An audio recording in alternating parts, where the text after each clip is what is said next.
Oke, langsung saja. Bismillahirrahmanirrahim. Assalamualaikum warahmatullahi wabarakatuh. Ya, izin memperkenalkan diri.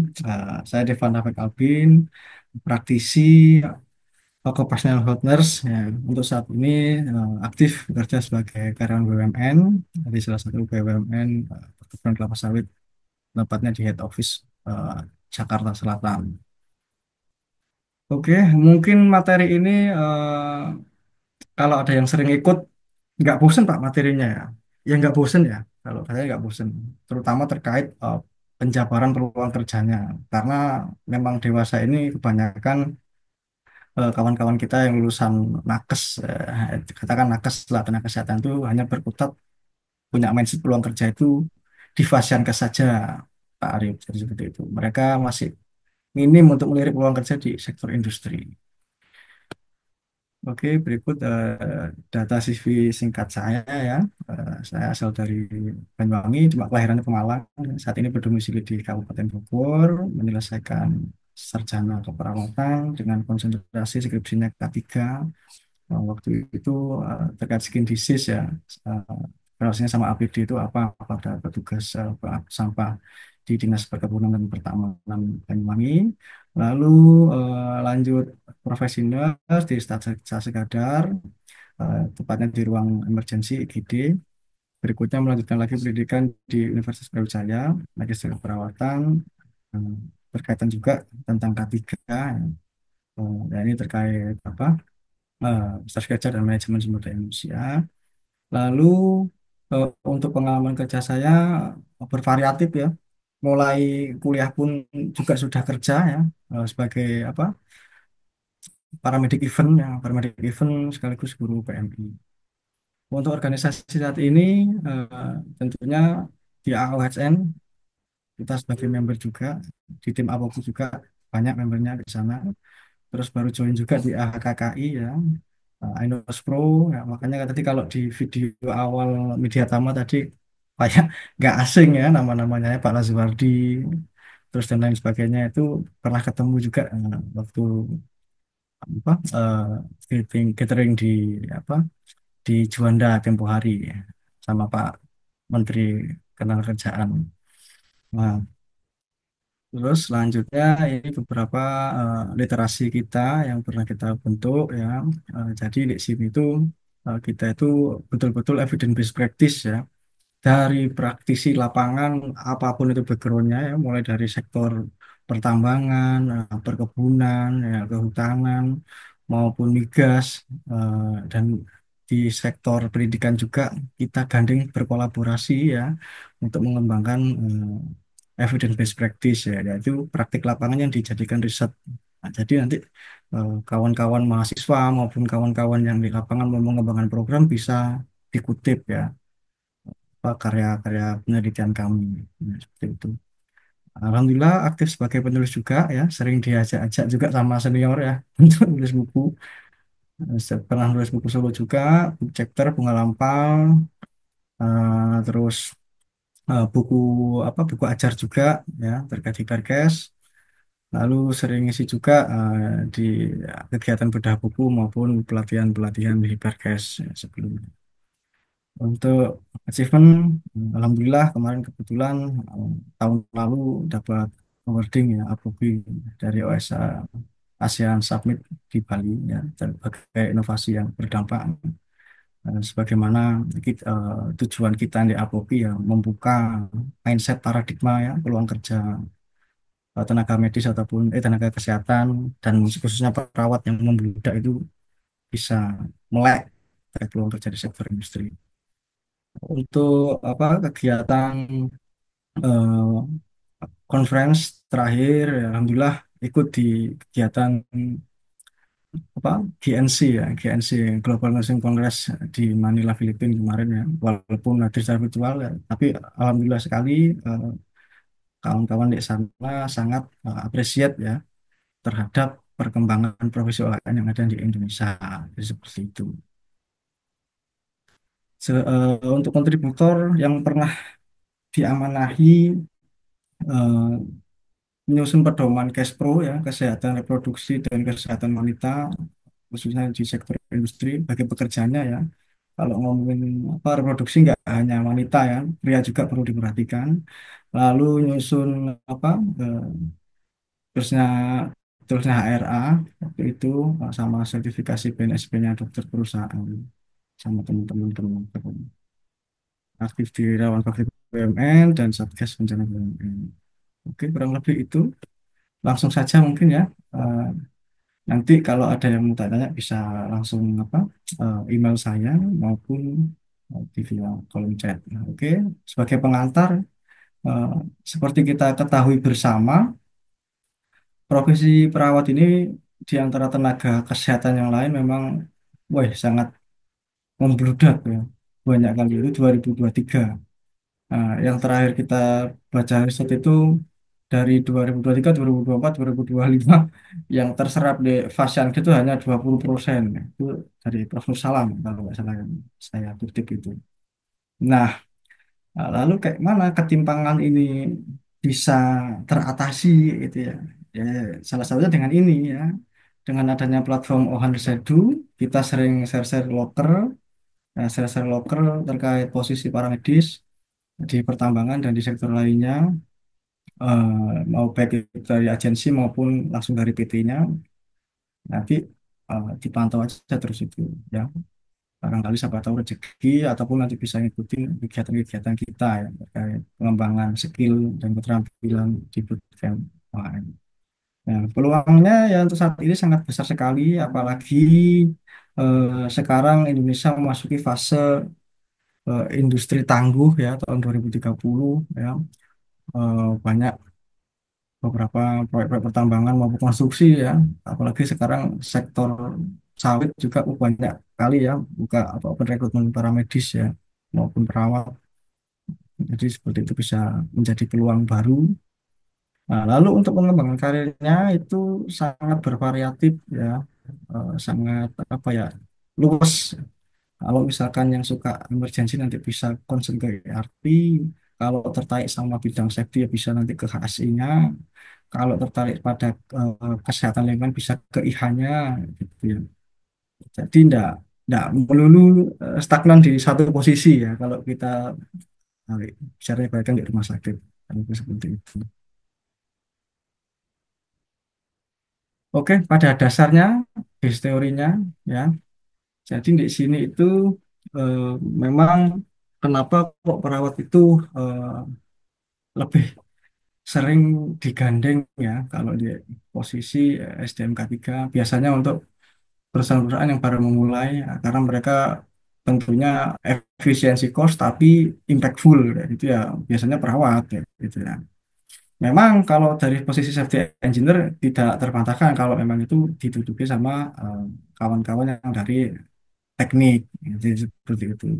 Dan sekarang juga mulai teratur ya, kalau memang dia butuh HSE, rekrutmennya perusahaannya biasanya dari Kesmas ya maupun S1K3 gitu.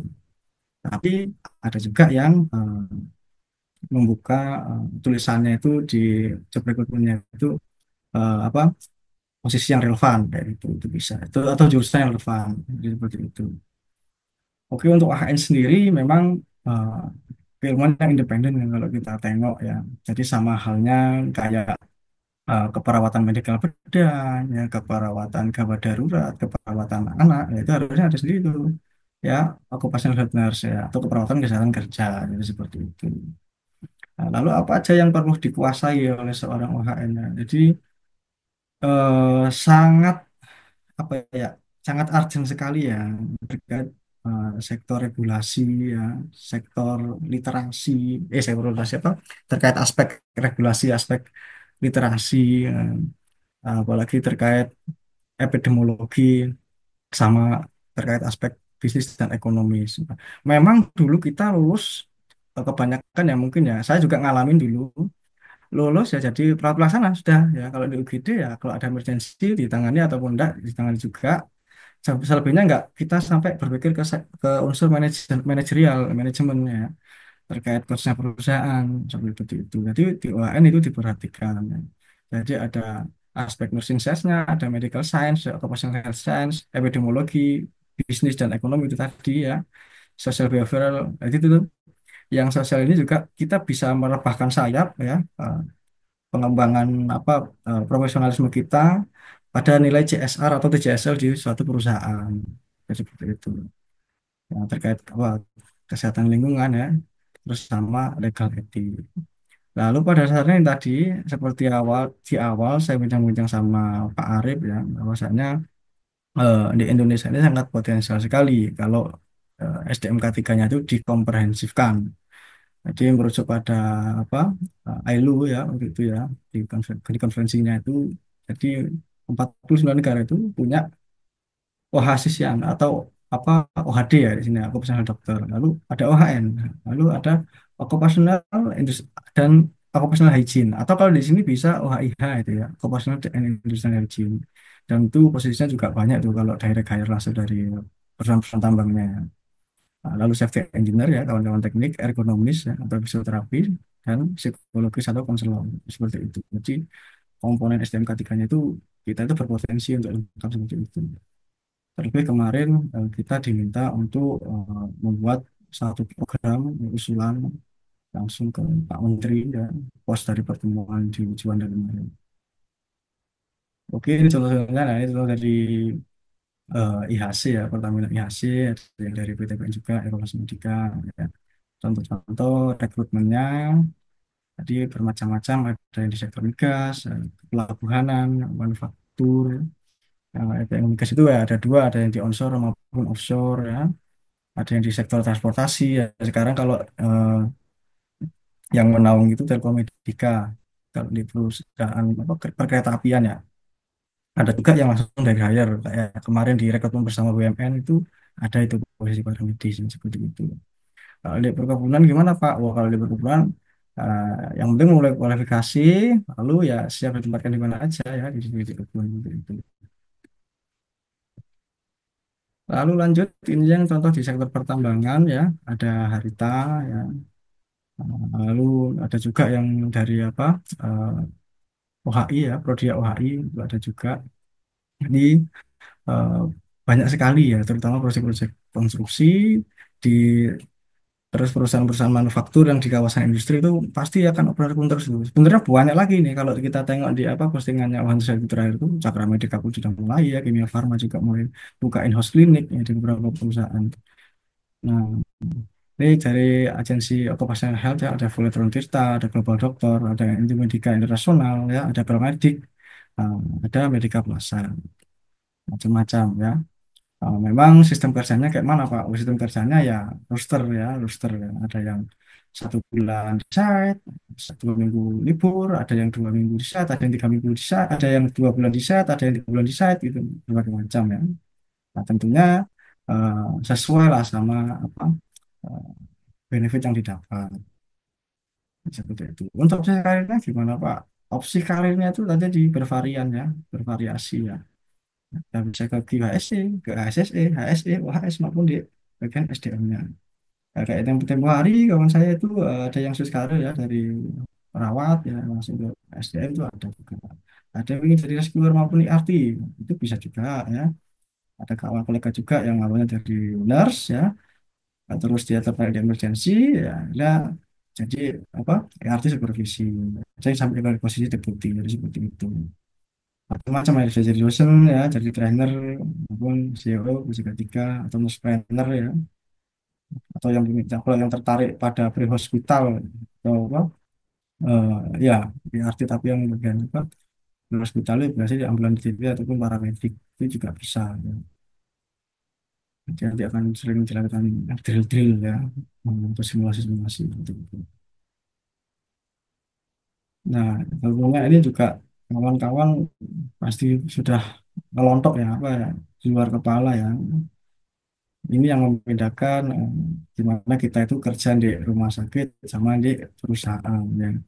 Kita harus melek legal ya, melek hukum, melek regulasi. Jadi kerjanya itu apa ya ini ya, mengikuti standarnya, standar kesehatan kerja yang terus di PP 88 2019. Ya, jadi sangat kompleks kali ya. Jadi yang perlu diperhatikan itu saat sebelum karyawan itu masuk, saat kerja, bahkan sampai menjelang pensiun itu kita perhatikan. Nah, terus faktor hazardnya ya fisika, kimia, biologi, ekonomi, dan psikososial. Itu juga kita tidak bisa kerja sendiri ya. Kita juga kolaborasi sama kawan-kawan yang di IH ya. Pertama kawan-kawan yang di Kesling maupun yang di Sakti ya, seperti itu. Untuk ini hierarki pengendalian ya. Ya ini juga mungkin urgensinya jangan sikit-sikit APD ya gitu ya. Jangan sikit-sikit APD. Jadi mungkin kalau di rumah sakit sikit-sikit APD ya kalau di Vasankes ya. Kalau di perusahaan itu bisa mungkin jangan keluarkan budget dulu kayak gitu. Tapi dianalisa dulu nih, ya. Bisa nggak di apa eh, di pengendalikan administratif, bisa nggak di pengendalian teknis, bisa nggak di substitusi, bisa nggak eliminasi kayak gitu kan. Jadi seperti itu. Misalkan contoh salah satu driver pernah mengalami kecelakaan, dan ternyata yang bersangkutan itu teridap leukemia. Nah, lalunya yang bersangkutan mengalami penurunan penglihatan. Apakah nanti kacamata ditambah atau dipecat aja diganti kayak gitu kan? Nah, nggak juga ya. Ya kita bisa lakukan apa pengendalian administratif kayak gitu ya. Nah, apakah nanti di switch ya, di switch ke apa petugas yang penjadwalan driver kayak gitu bisa ya. Dan pertimbangkan ya aspek-aspek lainnya jadi seperti itu. Sebisa mungkin kita apa menciptakan win-win solution ya saat melakukan apa ini memberikan keputusan jadi seperti itu. Oke, udah lanjut. Nah, kalau yang ini pun masih apa ya, ya nggak banyak ya kawan-kawan yang pos pelatihan di Perkes, terus eh, kerja jadi paramedik, habis itu ngapain ya gitu ya. Terus alurnya kayak gimana ya. Ini mungkin sudah sering tak share ke kawan-kawan ya yang pernah ikut camp maupun kegiatan-kegiatan webinar kita ya. Biasanya kan langsung dapat materi itu bisa dipedomani ya, terkait apa ERP ya. Jadi sebelum kita membuat emergency response plan ya kita bentuk dulu ya ERT-nya ya, emergency response team-nya siapa. Nah, lalu kita koordinasinya dengan siapa jika itu ada kejadian bencana ya maupun ledakan maupun huru hara. Jadi seperti itu.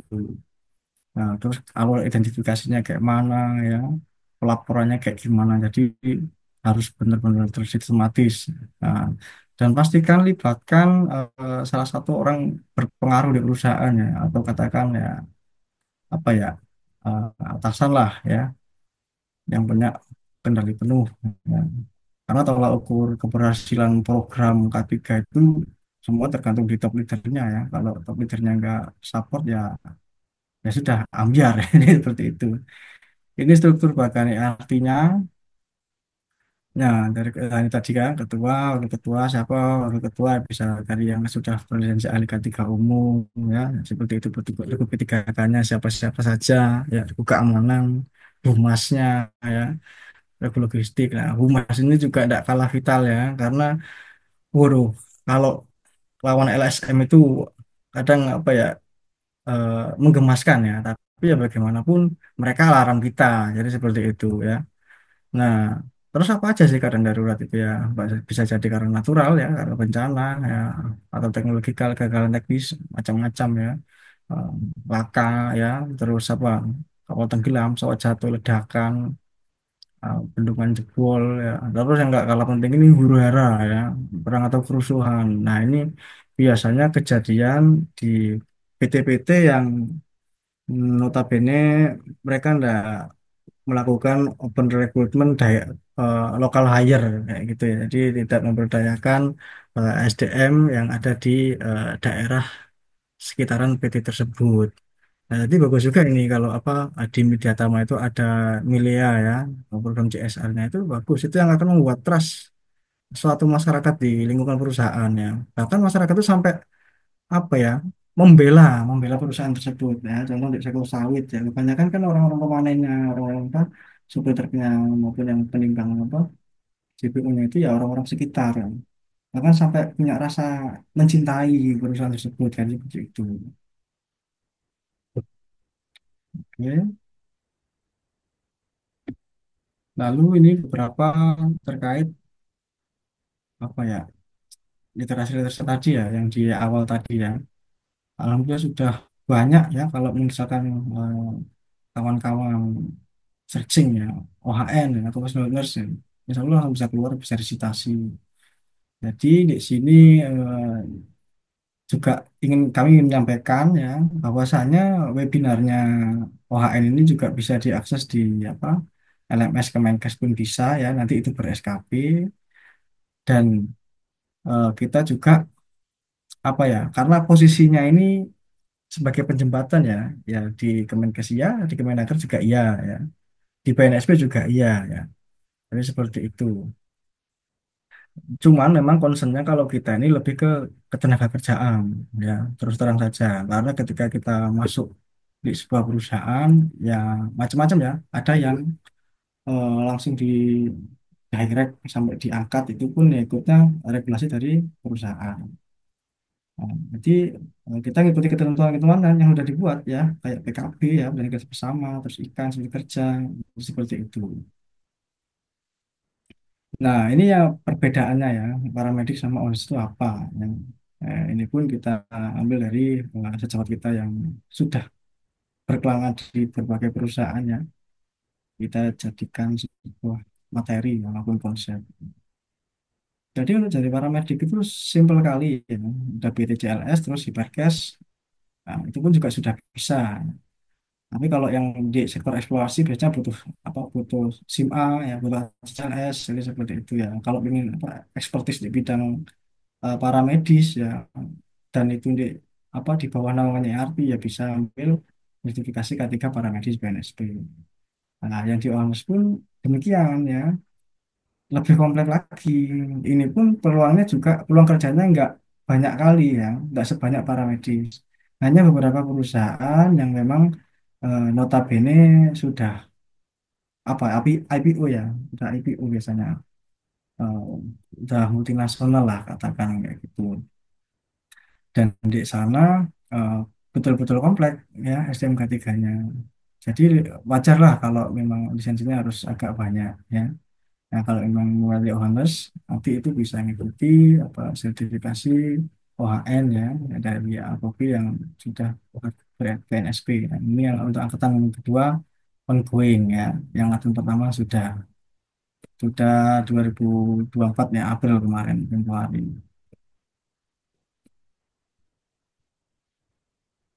Lalu perbedaan jobdesknya apa ya? Sangat banyak sekali ya perbedaannya. Kalau di paramedik intinya sih lebih ke eksekusi ya, lebih ke pelaksana ya kalau di paramedik ya, seperti itu. Tapi kalau di OHANS itu akan lebih ke pembuat regulasi atau menentukan suatu status pekerja ini kayak gimana, harus diapakan, jadi seperti itu ya. Ya, bahkan membuat peraturan internal dari seperti itu. Yang notabene masuk agak masuk sedikit lah ke sisi manajerial. Ya, jadi seperti itu. Lalu ini ya kalau kita di perusahaan ya jangan diem aja ya, jangan diem aja cuma di apa ya, di kerja di PT tersebut gitu ya. Ini juga salah satu trik ya untuk menguatkan legacy kita sebagai praktisi di PT tersebut. Ya, bisa yang kegiatan volunteer ya, entah itu dari kementerian maupun dari NGO, nggak masalah ya. Atau itu juga untuk berbagi apa ya, berbagi manfaat ya ke sesama ya, ke lingkungan sekitar perusahaan ini seperti itu. Nah, ini beberapa contoh yang kegiatannya ya macam-macam.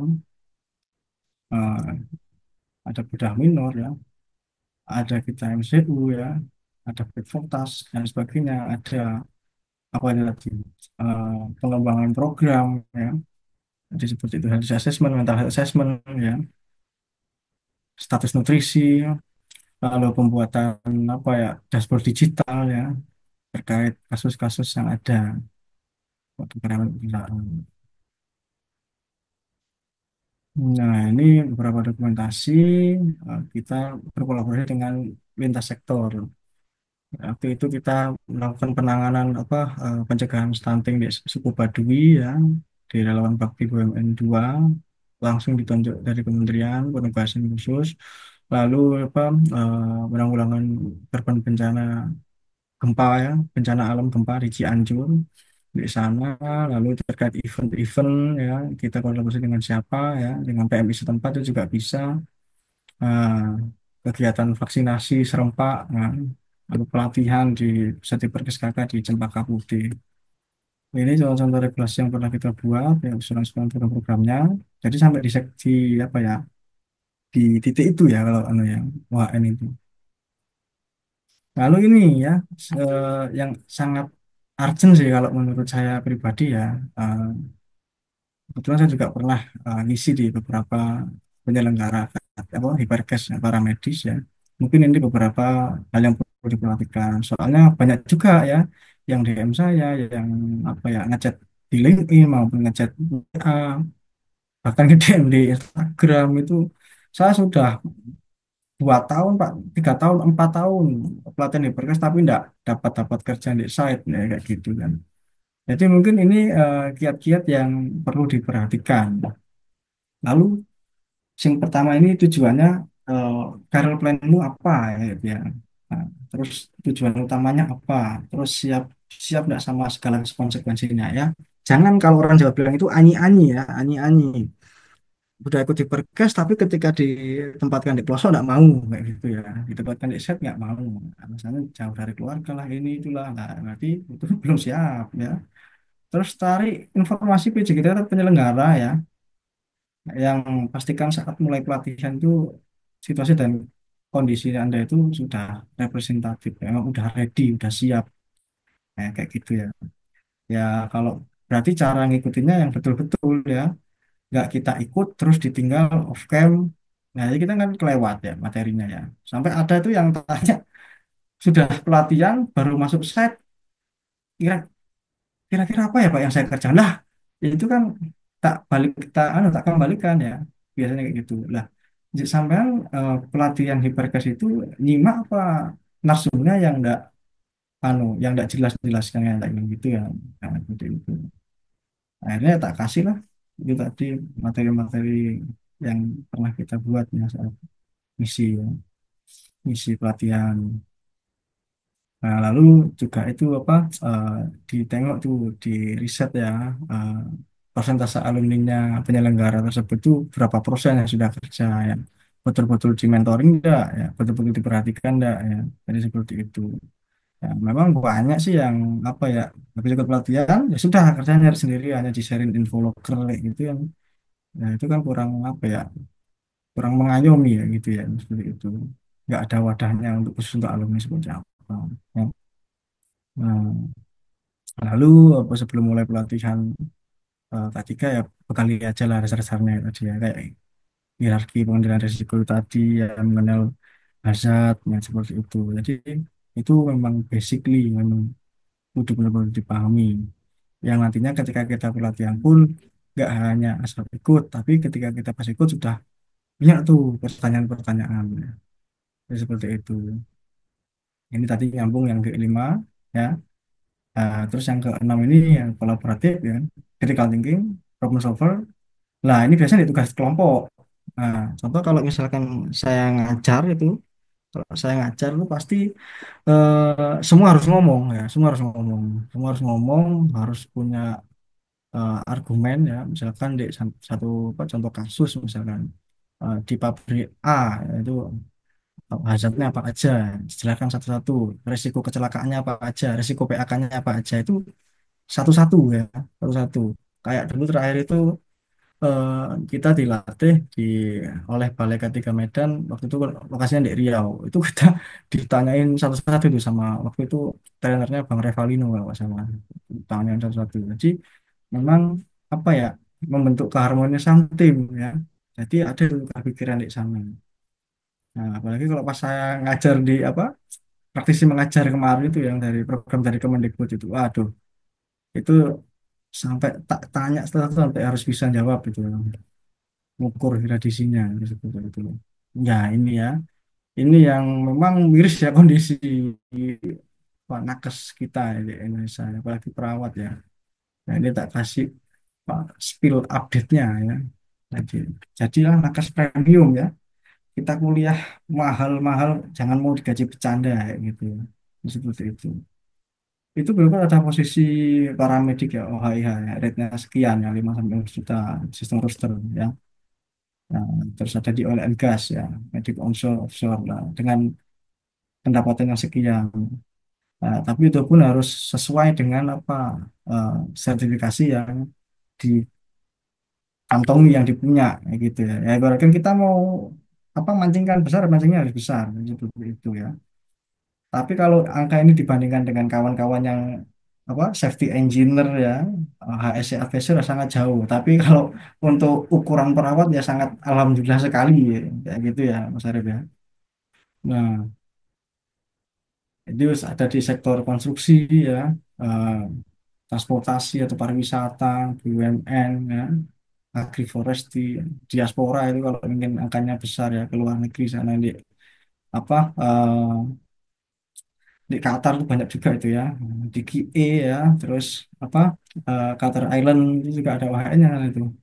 Ya, langit Aramco sangat luas ya. Itu juga kita kalau dapat info dari para senior-senior yang di sana ya, kebetulan kita juga terus kontak-kontakkan ya, jejaring, kita share lokal juga di platform kami seperti itu terkait job recruitment di Middle East ya, maupun di negara-negara lain. Kalau yang konstruksi ini memang apa ya fluktuatif ya, fluktuatif. Ada yang hanya sekedar kontrak ya, ada yang sampai eh, di direct langsung ya, ditarik diangkat tetap gitu ya. Jadi itu pun prosesnya macam-macam ya, banyak ragam.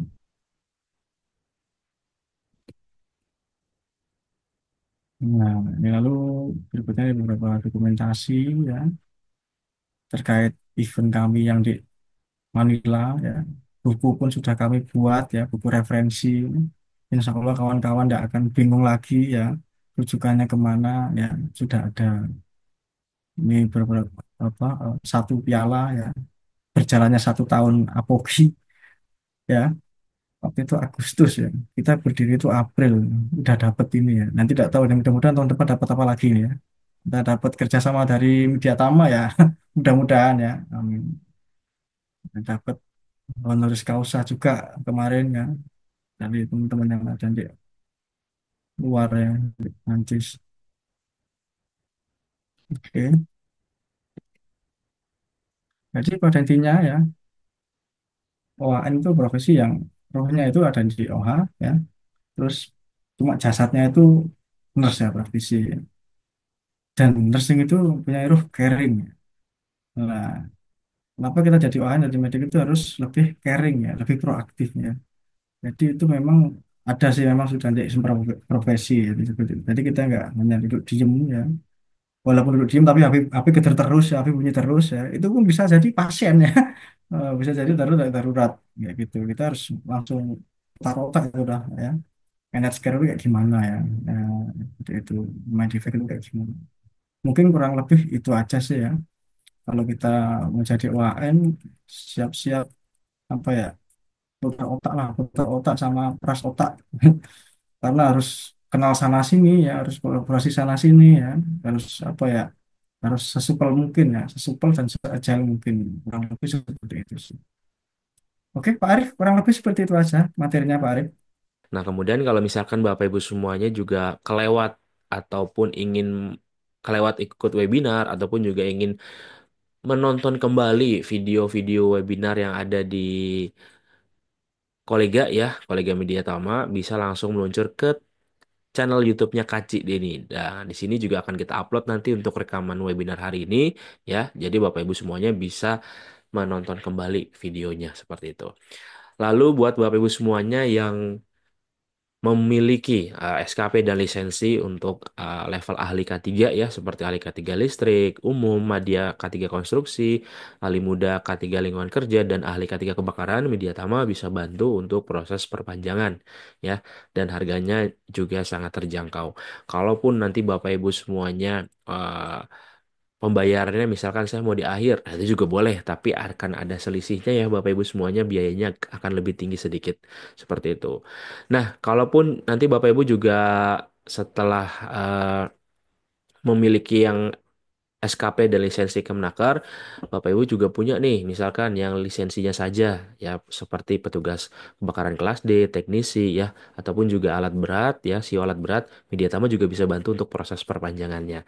Dan ini juga sama harganya juga sangat terjangkau ya Bapak Ibu semuanya.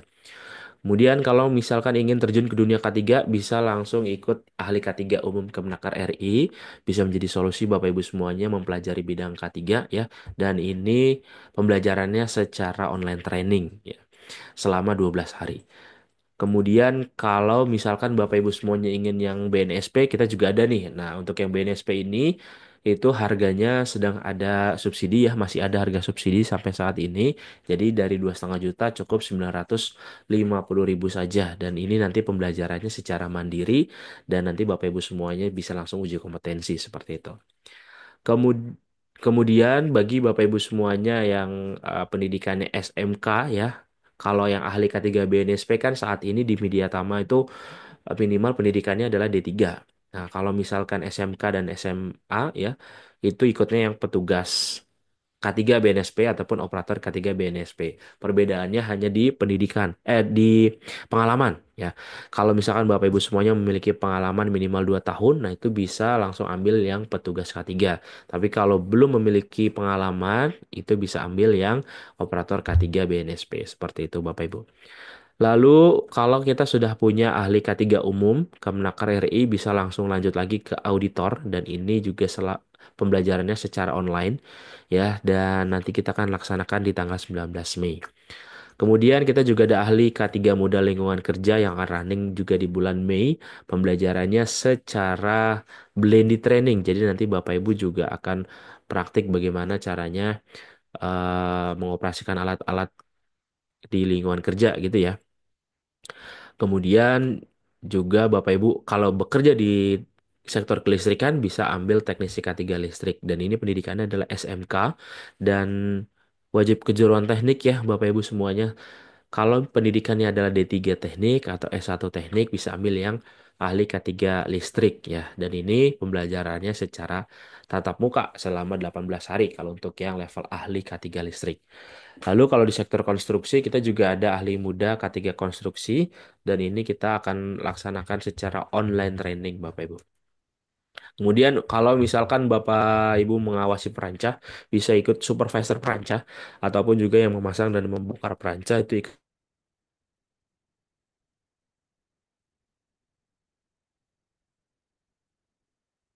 ikutnya memasang dan membongkar perancah. Kemudian kalau kita di perusahaan masuk ke dalam tim tanggap darurat bisa ikut petugas peran kebakaran kelas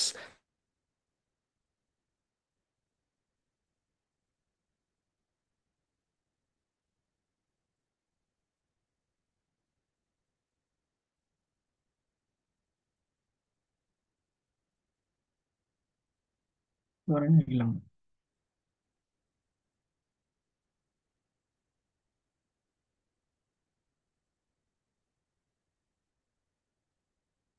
Oke, suaranya hilang ya tadi ya. Sempat hilang ya Bapak Ibu ya. Oke, sebentar.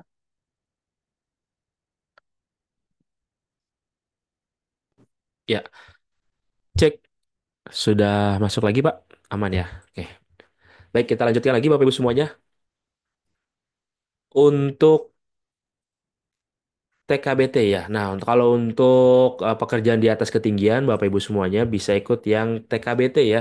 Nah, kalau TKBT ini kalau masih ada platform perancangan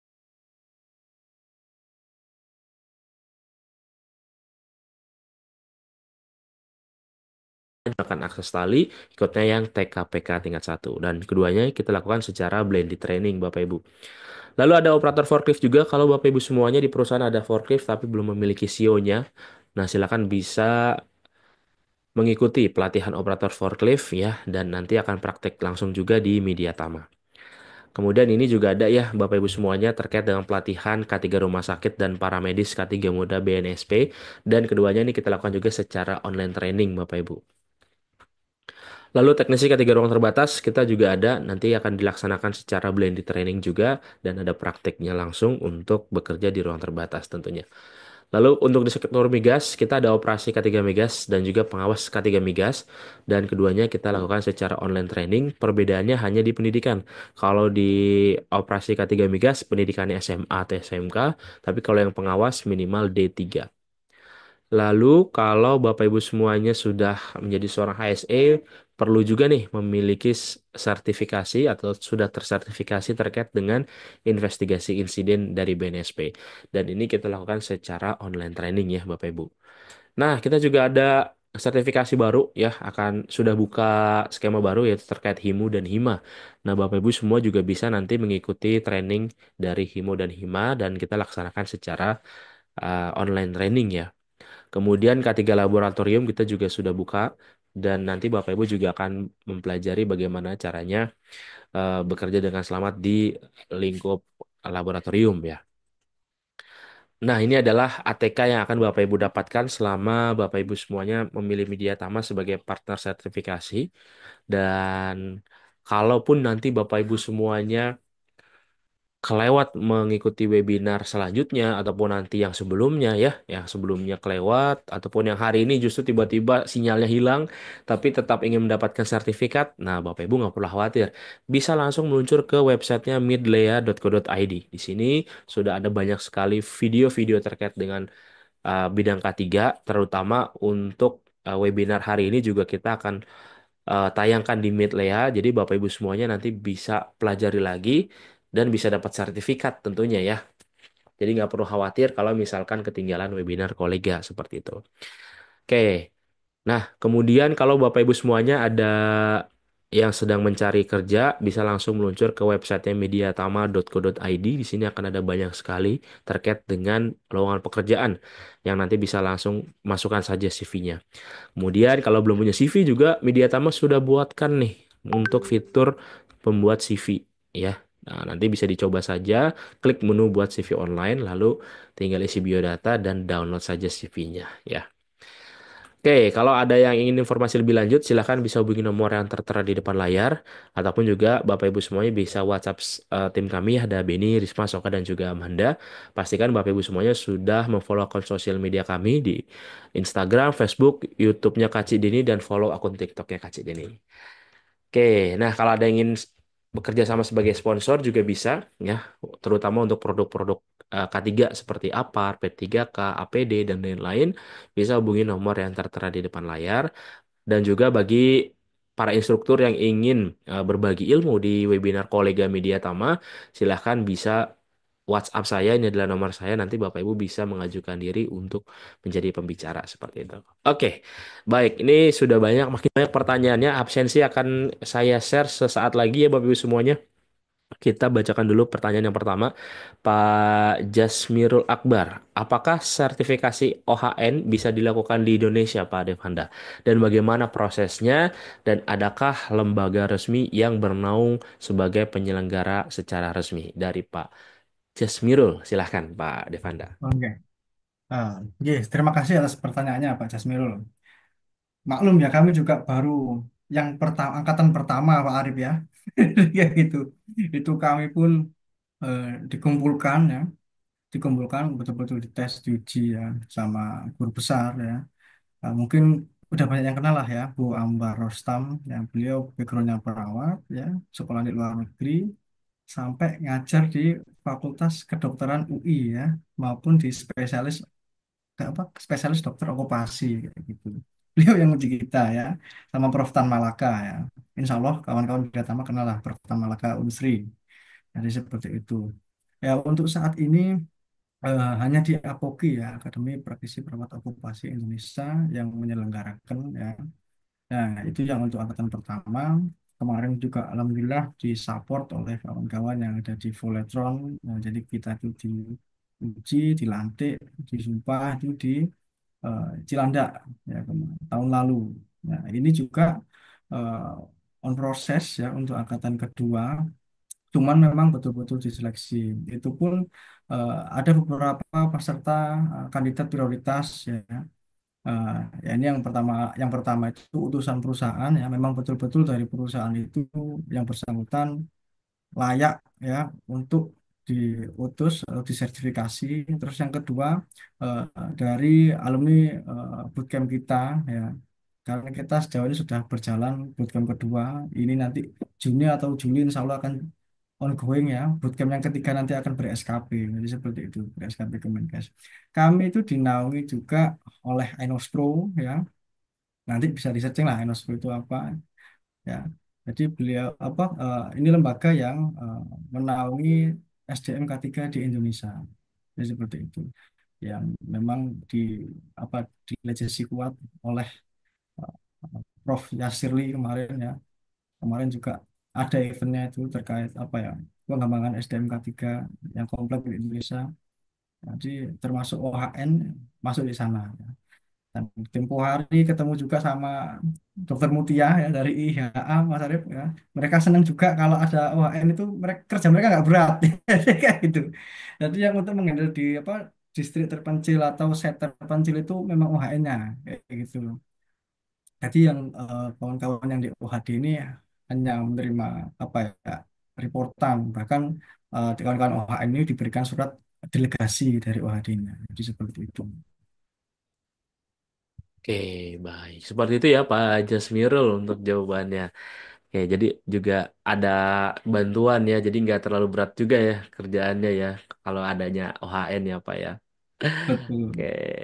Dari Pak Suhaman nih, Pak Suhaman bertanya, beliau seorang perawat tertarik dengan OHN. Bagaimana syarat pengembangan pendidikan yang ditempuh di Indonesia dan apakah regulasi OHN di Indonesia diakui oleh PPNI? Nah, silakan nih Pak Devanda. Ini masalah klasik udah lama ini Pak Arif ya. Itu izin aja terus terang ya. Karena kita kuliah itu nggak diajari kok ya. Nggak ada mata kuliah OHN dulu itu. Ayo, saya terakhir itu eh, mengenal K3 itu dari dosen yang notabene beliau dokter, ex Pertamina ya kalau salah bilang itu. Sebelum jadi PNS di Puskesmas Dokter Edi. Itu saya ngambil skripsi K3 karena beliau. Karena beliau Pak Arif. Memang nggak ada dulu ya pelajaran yang pure K3 ya yang ngajar itu orang medik ya, katakan gitu ya kayak gitu kan lebih gampang medik ya backgroundnya dokter atau perawat nggak ada. Jadi kayak gitu. Kalau untuk sekarang mudah-mudahan sudah mulai ada ya mata kuliahnya OHN gitu. Ada yang mengklaim itu dari keperawatan komunitas ya.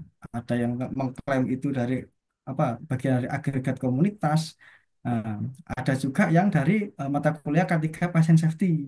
Nah, sejauh ini yang kita kembangkan itu K3 Patient Safety, terus yang opsi ketiga ini dia berdiri sendiri mata kuliahnya nih, mata kuliah OHN ya, mata kuliah Occupational Health Nursing ya, atau mata kuliah Perkes ya, perawat kesehatan kerja. Itu sudah ada tuh yang kampus binaan-binaan dari Apoki, alhamdulillah sudah mulai mengadakan yang kayak gitu. Dan itu yang memang jadi jadi momok ya, jadi momok kita mulai dulu karena eh, insya Allah saya yakin ya kawan-kawan yang sekarang sudah di lapangan itu pun belajarnya habis dari pelatihan terus kerja lah itu baru belajar sendiri tuh, learning by doing kayak gitu. Dan mungkin kayak saya juga dulu itu ya browsing-browsing videonya Media Tama kayak gitu ya biar tahu itu kayak gimana sih kalau eh, apa CSA-nya orang itu eh, terus bikin permit to work kayak gitu gitulah. Jadi seperti itu. Memang nanti ini ke depan saya harapkan itu betul-betul independen berdiri sendiri itu ya mata kuliah OHN. Jadi memang sudah dipersiapkan saat duduk di bangku kuliah ya, jangan setelah lulus baru belajar sendiri ya, kayak gitu. Oke, baik. Seperti itu ya. Biasanya juga beberapa hal juga kita malah belajarnya pas kerja gitu ya, Pak ya. Betul. Oke, lanjut lagi dari Pak Septian Ariandi. Di setiap perusahaan pasti menerapkan K3. Apa pentingnya K3? Oke, oke ini mungkin dari sisi generalnya kali ya Pak ya. Hmm. Gimana kalau ada yang melanggar K3 di perusahaan? Ini sanksinya apa nih Pak menurut Pak Devanda? Silakan Pak. Sekarang terima kasih pertanyaannya Pak Septian. Sekarang gini, siapa yang tidak pengen kerja berangkat ya selamat pulang selamat kerja berangkat sehat ya pensiun sehat kayak gitu ya. Nah, terus kita realistis saja ya sepertiga dalam sehari waktu kita kan dihabiskan di tempat kerja kayak gitu. Kalau Mas Arif ini Sabtu overtime nanti dapat lembur itulah. Tapi ada anunya ya, ada apa? Kompensasinya juga ya, kayak gitu ya. Jadi seperti itu. Nah, sekarang siapa yang tidak pengen gitu kan? Apalagi seperti dalam sehari waktu kita dihabiskan di tempat kerja. Nah, terus seberapa pentingnya? Sangat penting sekali ya. Bahkan kalau yang tempo hari kaji cash pro itu ya, disenggol-senggol masalah stunting. Masalah stunting itu bisa jadi lingkungan kerja juga bisa ya. Karena sebelum nikah itu kan ada pemeriksaan, ya. Pemeriksaan pranikah ya, Mas Arif ya. Ya seperti itu. Nah, nanti jangan hanya perempuannya yang disudutkan karena wah ini apa apa taruhnya atau kesehatan ibunya yang buruk terus akhirnya anak stunting. Bisa jadi kualitas sperma lakinya ya kayak gitu ya. Nah, saya juga ada nih kawan saya sendiri nih, Mas Arif. Oh, dia di Jawa Tengah ya. Kerjanya di sinilah kawasan industri ya, gitu. Di bagian apa ya? Pengecatan ya, apa otomotif ya. Tahunya dia Ya. kena kena pajangan dari sana. Hmm. Posisi kerjanya dia berdiri terus, kadang ada yang duduk terus, tapi itu tak terkontrol kayak gitu ya. Jadi sampai akhirnya dia punya anak yang ketiga, tapi mohon maaf ya mau kali umurnya nggak panjang kayak gitu. Setelah dikaji cerita ke saya, oh ternyata ya itu ya kerja sampean kayak gitu. Jadi sampai segitunya ya. Apa ya? Gini lah, jangka panjang kayak gitu ya. Apa investasi jangka panjang itu kan kesehatan kayak gitu ya. Investasi jangka panjang kesehatan. Cara kasar ya, kalau memang orang kantoran itu ya, dia duduk terus ya, tapi jarang gerak kayak gitu ya. Itu kan risiko juga ya, risiko LPP ya, computer vision syndrome ya, CVS itu ya. Jadi ya paling momok yang tak kasat mata tapi dari waktu itu ya masalah ergonomis itu tadi. Sebenarnya semua ergonomis sangat supel sekali ya. Di perkantoran pun bisa, di instansi pendidikan pun bisa. Nah, terus kemarin ada kawan tuh yang ngusulin program di NS Pro itu untuk diajukan ke kementerian tuh. Pendidikan K3 sejak dini. Nanti kayak di Jepang nanti tuh, mulai TK, SD, SMP, SMA itu ada itu ya. Ada itu pengenalannya gitu, seperti itu.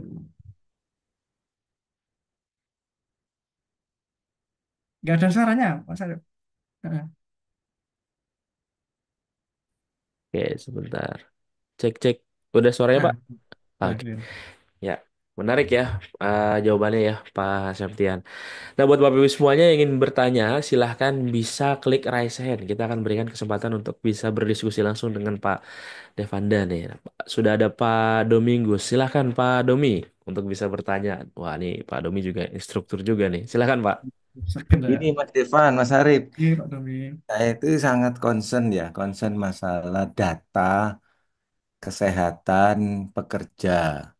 Maksudnya data kesehatan itu ya mulai dari awal, berkala, khusus, sampai kalau ada kejadian, kemudian dia dirawat sembuh lagi ya, dan seterusnya. Nah, data ini kan berkaitan sama tugas OHN dan OHD kan gitu ya.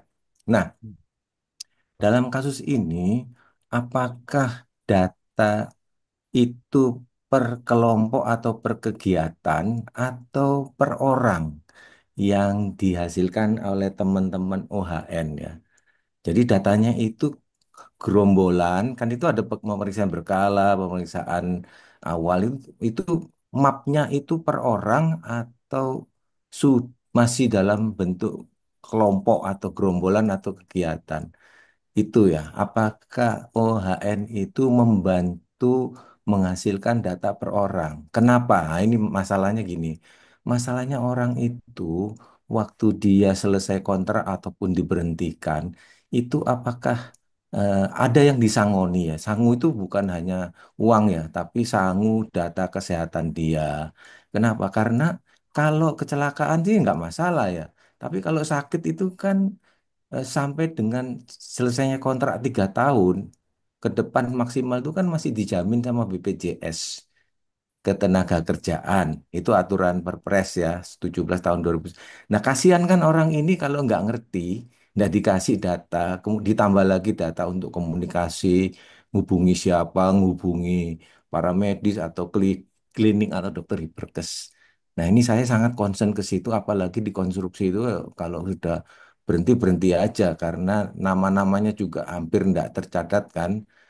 Nah, pergi-pergi aja. Itu Mas penting sekali tentang data kesehatan, apakah direkap, dirapikan per orang oleh teman-teman OHN yang siap untuk diberikan kepada orang-orang yang berhenti ya, terutama berhenti. Demikian Mas Devan. Oke, matur suwun sangat Pak Domingus ini senior kita ini Pak Arif. Iya, Memang, betul. gitu, dokter. Memang memang sangat krusial dan urgent ya. Iya. Nah, saya eh, tak jawab generalis dulu mawon nih Pak ya. Ada yang versi eh, HR-nya mau ngasih kayak gitu kan ya. Ada yang versi satunya nggak mau ngasih kayak gitu kan. Nah, cuman kalau dari kita itu per orang Pak Dominus. Ya. Entah itu ya kecelakaan ya, terus apa punya penyakit akibat kerja sampai dia tidak bisa kerja.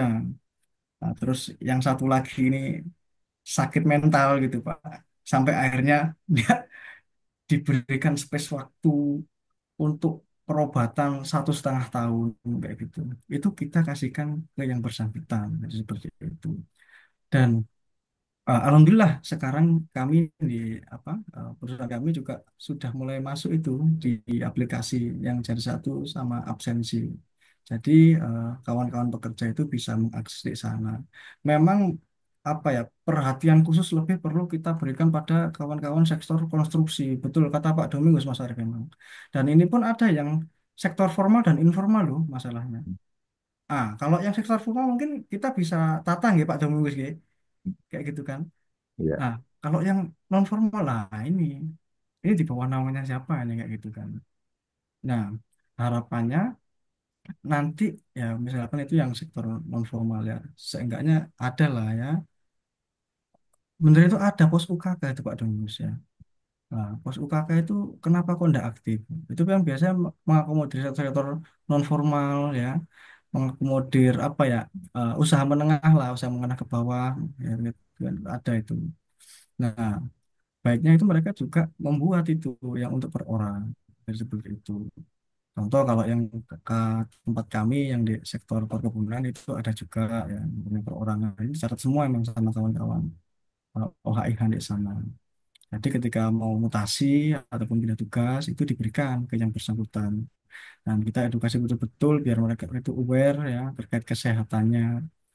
Nah, kalau misalkan masih dilanjut sampai dengan tetap ya syukur kita apa lakukan lagi pemeriksaannya secara intens sampai masa beliau MBT seperti itu. Kalau memang itu sudah selesai kontraknya ya seenggaknya kita memberikan arahan seperti itu. Jadi per orang ini kan kayak medical record gitu, IMR-nya gitu Kak Dominus. Jadi seperti itu. Oke, Iya, baik. Ya, silakan Pak Domingos jika ada pertanyaan lagi, Pak. iya ini pesan buat ini juga Mas Arif ya. Kan saya udah baca peraturan Menteri Naker nomor 1 tahun 2025 ya.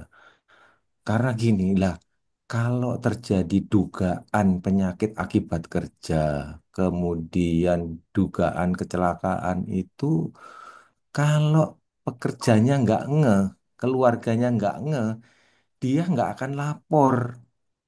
Lapornya kemana? Ke BPJS maupun ke dinas, kan gitu. Nah, permasalahannya itu kadang-kadang perusahaan nggak lapor, takutnya nggak zero accident gitu loh, nggak zero sakit akibat kerja. Jadi yang harus dibekelin ini supaya datanya bareng, perusahaan juga harus lapor, nggak usah takut nggak zero. Pekerja juga lapor lah. Kalau pekerjanya nggak dikasih data, riwayat, ilmu yang nggak lapor. Nah, ini masalahnya.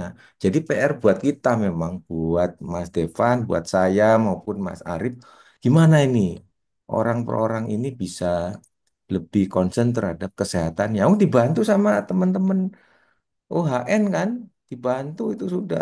Ayo kerjasama. Demikian Mas Arif. Terima kasih.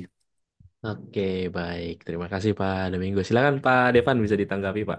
Memang kudu gimana ya sampai aduh, ada itu ya beliau senior juga sih senior saya berubah loh mungkin sampai apa ya sampai bosen dia itu tak apa ya tak tegurin terus gitu Pak gitu kan sampai ya memang kita sampai apa ya membuat mindsetnya pekerja ini memang harus aware, harus sadar. Oh, kalau saya tidak nurut apa menjalankan program-program kesehatan kerja yang dilakukan di perusahaan, ternyata akibatnya kayak gini, kayak gini, kayak gini, sampai kayak gitu. Pak Arif. Jadi goalsnya kita itu ke sana sampai jadi kayak gitu. Oh sikit-sikit nggak boleh makan mie Bangladesh. Oh sikit-sikit nggak boleh banyak makan untuk Medan ya kayak gitu pada mengusnya. Iya. Nah itu nanti kalau apa makannya sembarangan malah kakinya edem bahaya nanti sampai anu di titik itu kita apa ya Iya. meng KIE ya Iya. mengedukasi agar aware. Oke, terima kasih Mas. Baik. Terima kasih Pak Domi sudah bertanya luar biasa menarik. Oke, lanjut lagi Pak Herman Syah Bahar. Silahkan Pak Herman Syah. Bisa di unmute terlebih dahulu Pak Herman Syah. Atau oh siapa lagi nih tadi? Ya, silahkan Pak. Oke, bisa di-copy suara saya? Bisa di copy Ya, Pak. Oke, terima kasih Pak Marsya. Ulang saya tadi. Eh, Mungkin pertanyaan saya itu begini, Bang. Apakah keilmuan dari rohani sudah seperti ini? Tapi sudah ini kan ada salah satu contoh kasus ini kan banyak apa namanya kasus orang menggali sumur kemudian ada yang meninggal, lalu masuk lagi, meninggal lagi, kemudian masuk lagi hingga korbannya bertambah. Mungkin lebih dari satu sampai dua. Andai kata masyarakat itu paham bahwa di situ ada suatu hajat, tentunya mereka ketika ada satu korban, mereka nggak akan berani masuk. Eh, dalam hal ini harusnya sih, kalau menurut saya, harusnya dinas kesehatan ya, selaku kepanjangan kepanjangan dari pemerintah melalui puskesmas harusnya kan bisa memberikan edukasi kepada warga nih tentang hajat-hajat yang bisa terjadi kapan saja dan kapan saja. Jadi saya melihat kok mereka lebih fokus kepada pencegahan penyakit menular, terus kemudian tentang kesehatan balita, sehingga hal-hal yang semacam ini tidak teredukasi masyarakat. Jadi bagaimana ini Bang Tripanda? Apakah Hanes ini saat ini belum bisa bersinergi program kesehatan yang sudah ada di kesehatan? Saja terima kasih Bang Tripanda. Agak, agak kurang jelas ya tadi ya. Tapi sedikit yang tak tangkap lah. Terima kasih oke. Pak Erwin. Ya, silakan Pak. Mm-mm. Tadi gimana? Eh, Kesehatan balita apa tadi? Nggak bisa bersinergis antara program puskesmas ini. Pertanyaan saya kan begini Bang, sekarang ini di masyarakat itu kan banyak jadi kasus yang sering terjadi seperti halnya contoh ketika ada orang menggali sumur, lalu kemudian di situ ada zat-zat gas berbahaya, kemudian orang meninggal, kemudian disusul lagi korban berikutnya dan berikutnya. Itu kan sebuah salah satu bentuk ini kan Bang ya. Uh, Program-program K3 yang harusnya bisa dicegah gitu loh di tengah-tengah masyarakat gitu.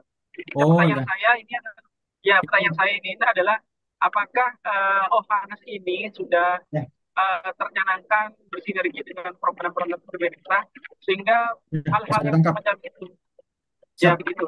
saya tangkap. Ini terkait health impact assessment.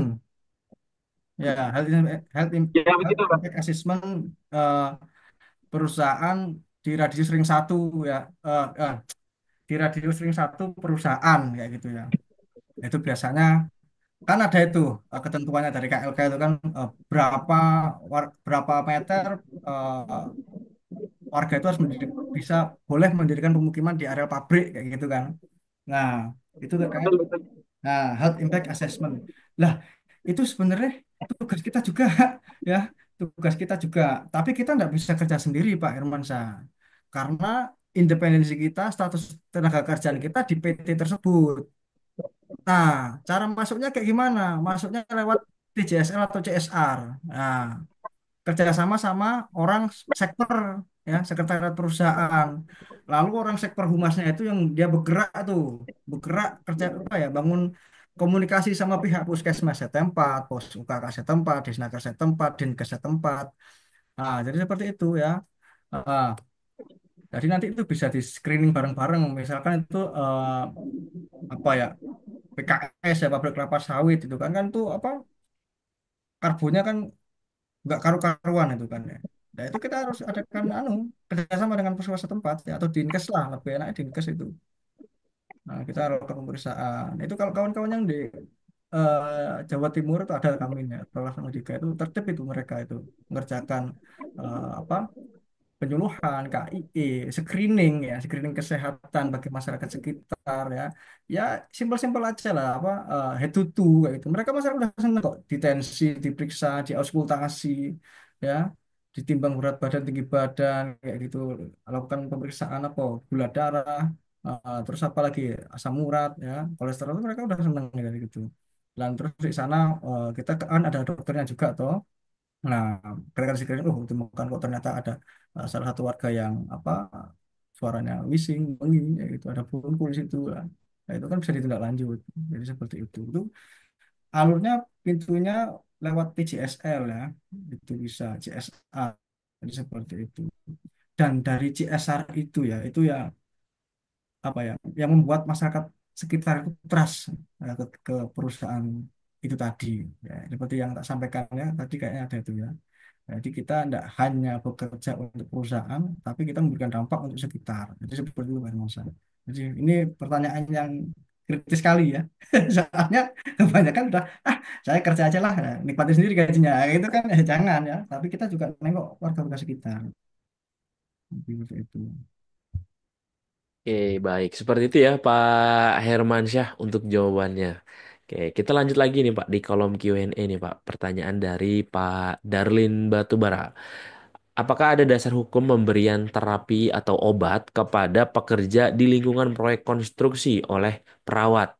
Dan kalau misalkan boleh, itu diberikan kepada pekerja obatnya, eh, apa gimana? Obat apa saja yang boleh diberikan kepada pekerja oleh perawat kepada pekerja apabila di proyek tidak ada dokter? Nah, itu dua pertanyaan tuh, Pak. Kalau boleh apa obatnya? Gitu. Silakan, Ini Pak sering sering Devan. kalau bootcamp itu yang dari apa ya? Terima kasih Pak Darlen ya. Waktu bootcamp itu kawan-kawan yang dari konstruksi pasti tanya ini Pak Aryo. Karena apa? Mereka dituntut palu gada ya. Apa lo butuh gua ada gitu ya, Pak? Iya. Soalnya kadang apa ya? Yang pertamanya tuh nggak mau ngeluarin budget lebih buat bayar dokter kayak gitu loh maksudku kan. Nah, ada yang memang apa ya, kerja sama puskesmas setempat, dokternya tiga hari kunjungan, terus 3 hari nggak ada kayak gitu kan. Nah, lebih amannya itu kita minta surat keterangan apa ya, surat delegasi dari dokter. Kalau misalkan apa ya, PT-nya itu harusnya sih kerja sama PJK 3 ya. Dimanapun ada proyek kan gitu ya Pak Rip ya. Sepengetahuan Betul. saya. Nah, kita minta aja surat keterangan delegasi, surat delegasi ya dari apa, dokter tersebut PJK 3-nya. Kita boleh memberikan advis apa aja, obatnya apa aja. Kalau sakit ini kita berikan apa. Jadi seperti itu. Memang kalau dalam kondisi emergensi ya kita ya bisa lah memberikan apa, drugs emergency ya gitu ya. Tapi apakah semua emergensi? Kadang orang hanya batuk pilek datang, wah, anu, batuk pilek itu sudah 2 hari demam, boleh minta obat lah kayak gitu-gitu kan. Untuk melindungi regulasi tadi ya kita harus ada surat keterangan delegasi kan, surat delegasi atau SK internal ya dari pihak SDM. Karena itu nanti akan nyambung lagi ke apa, pertanyaan senior kita tadi siapa? Pak Dominus tadi ya. Nah, itu kan terkait LKP ya, wajib lapor ketenagakerjaan perusahaan di sana. Apalagi sekarang LKP bisa online ya kan. Nah, dari ASI report ya, dari apa, dokternya report ya, dari ASI-nya report ya, seperti itu. Kalau Oke, konstruksi itu memang agak challenging ya. Nah, agak sih memang ya. oke, oke, baik, baik.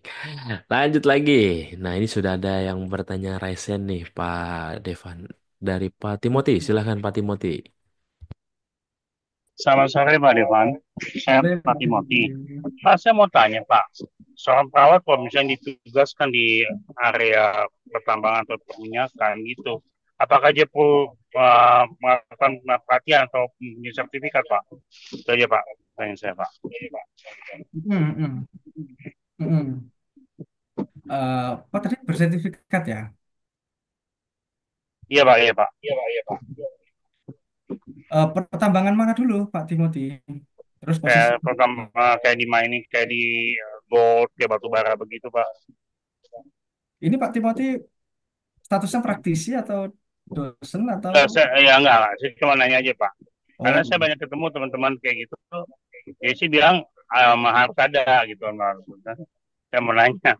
oh iya bisa ya kalau nggak harus terawat ya tenaga kesehatan semua bisa ya.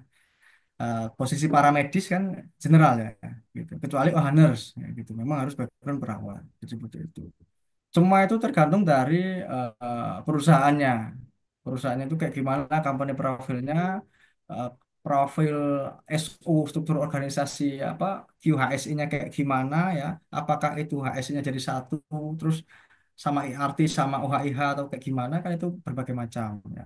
Dari situ kan ada tuh, contoh misalkan perekrutmen apa MMA mining ya.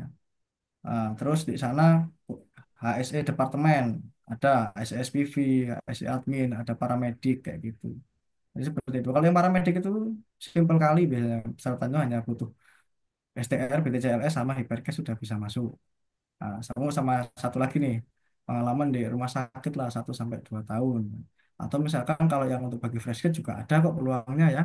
Tapi susah untuk langsung direct hire. Contohnya kemarin kayak di Harita itu ketat kali ya. Mereka tidak mau terima fresh grade ya.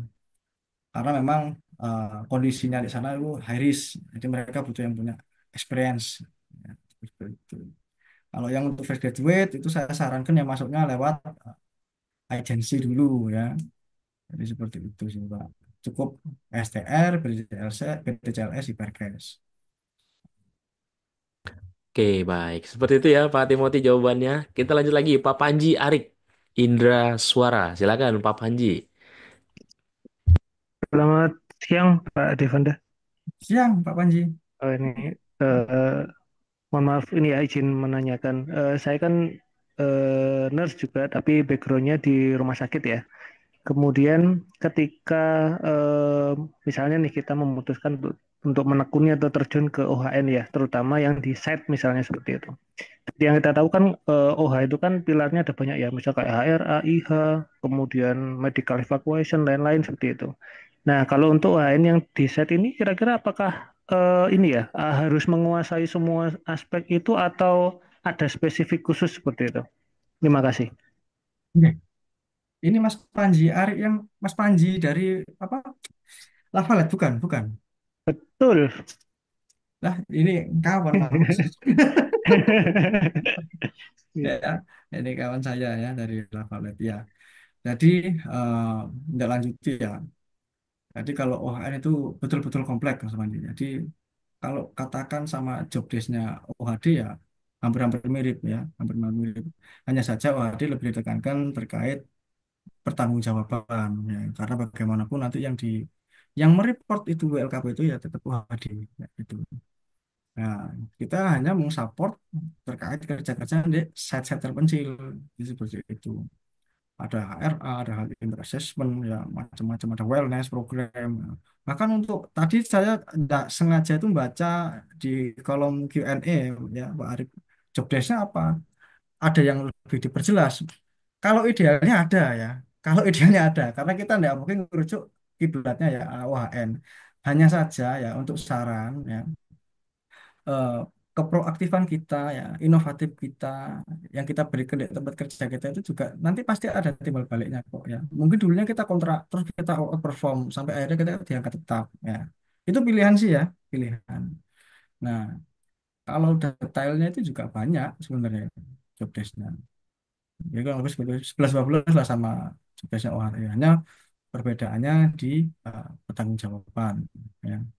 Tanggung jawab membuat keputusan dan kita pun turut andil tuh ya sampai membuat regulasi ketetapan ya memberikan SP ke karyawan kayak gitu ya. Memberikan apa usulan mutasi. Jadi seperti itu Mas Manji sampean. Kayak tempo hari ada karyawan ya, kawan dari regional dari Medan. Ini kok baru masuk sakit, baru masuk 3 minggu udah 2 kali masuk rumah sakit Mas Arif ya. Setelah di setelah dicek loh kok kayak gini ya apa reportnya ternyata ada tukak teptik dah ini tidak bisa lama-lama di head office balikin aja ada pulang ini balik ke Medan jadi kayak gitu ya. Mm.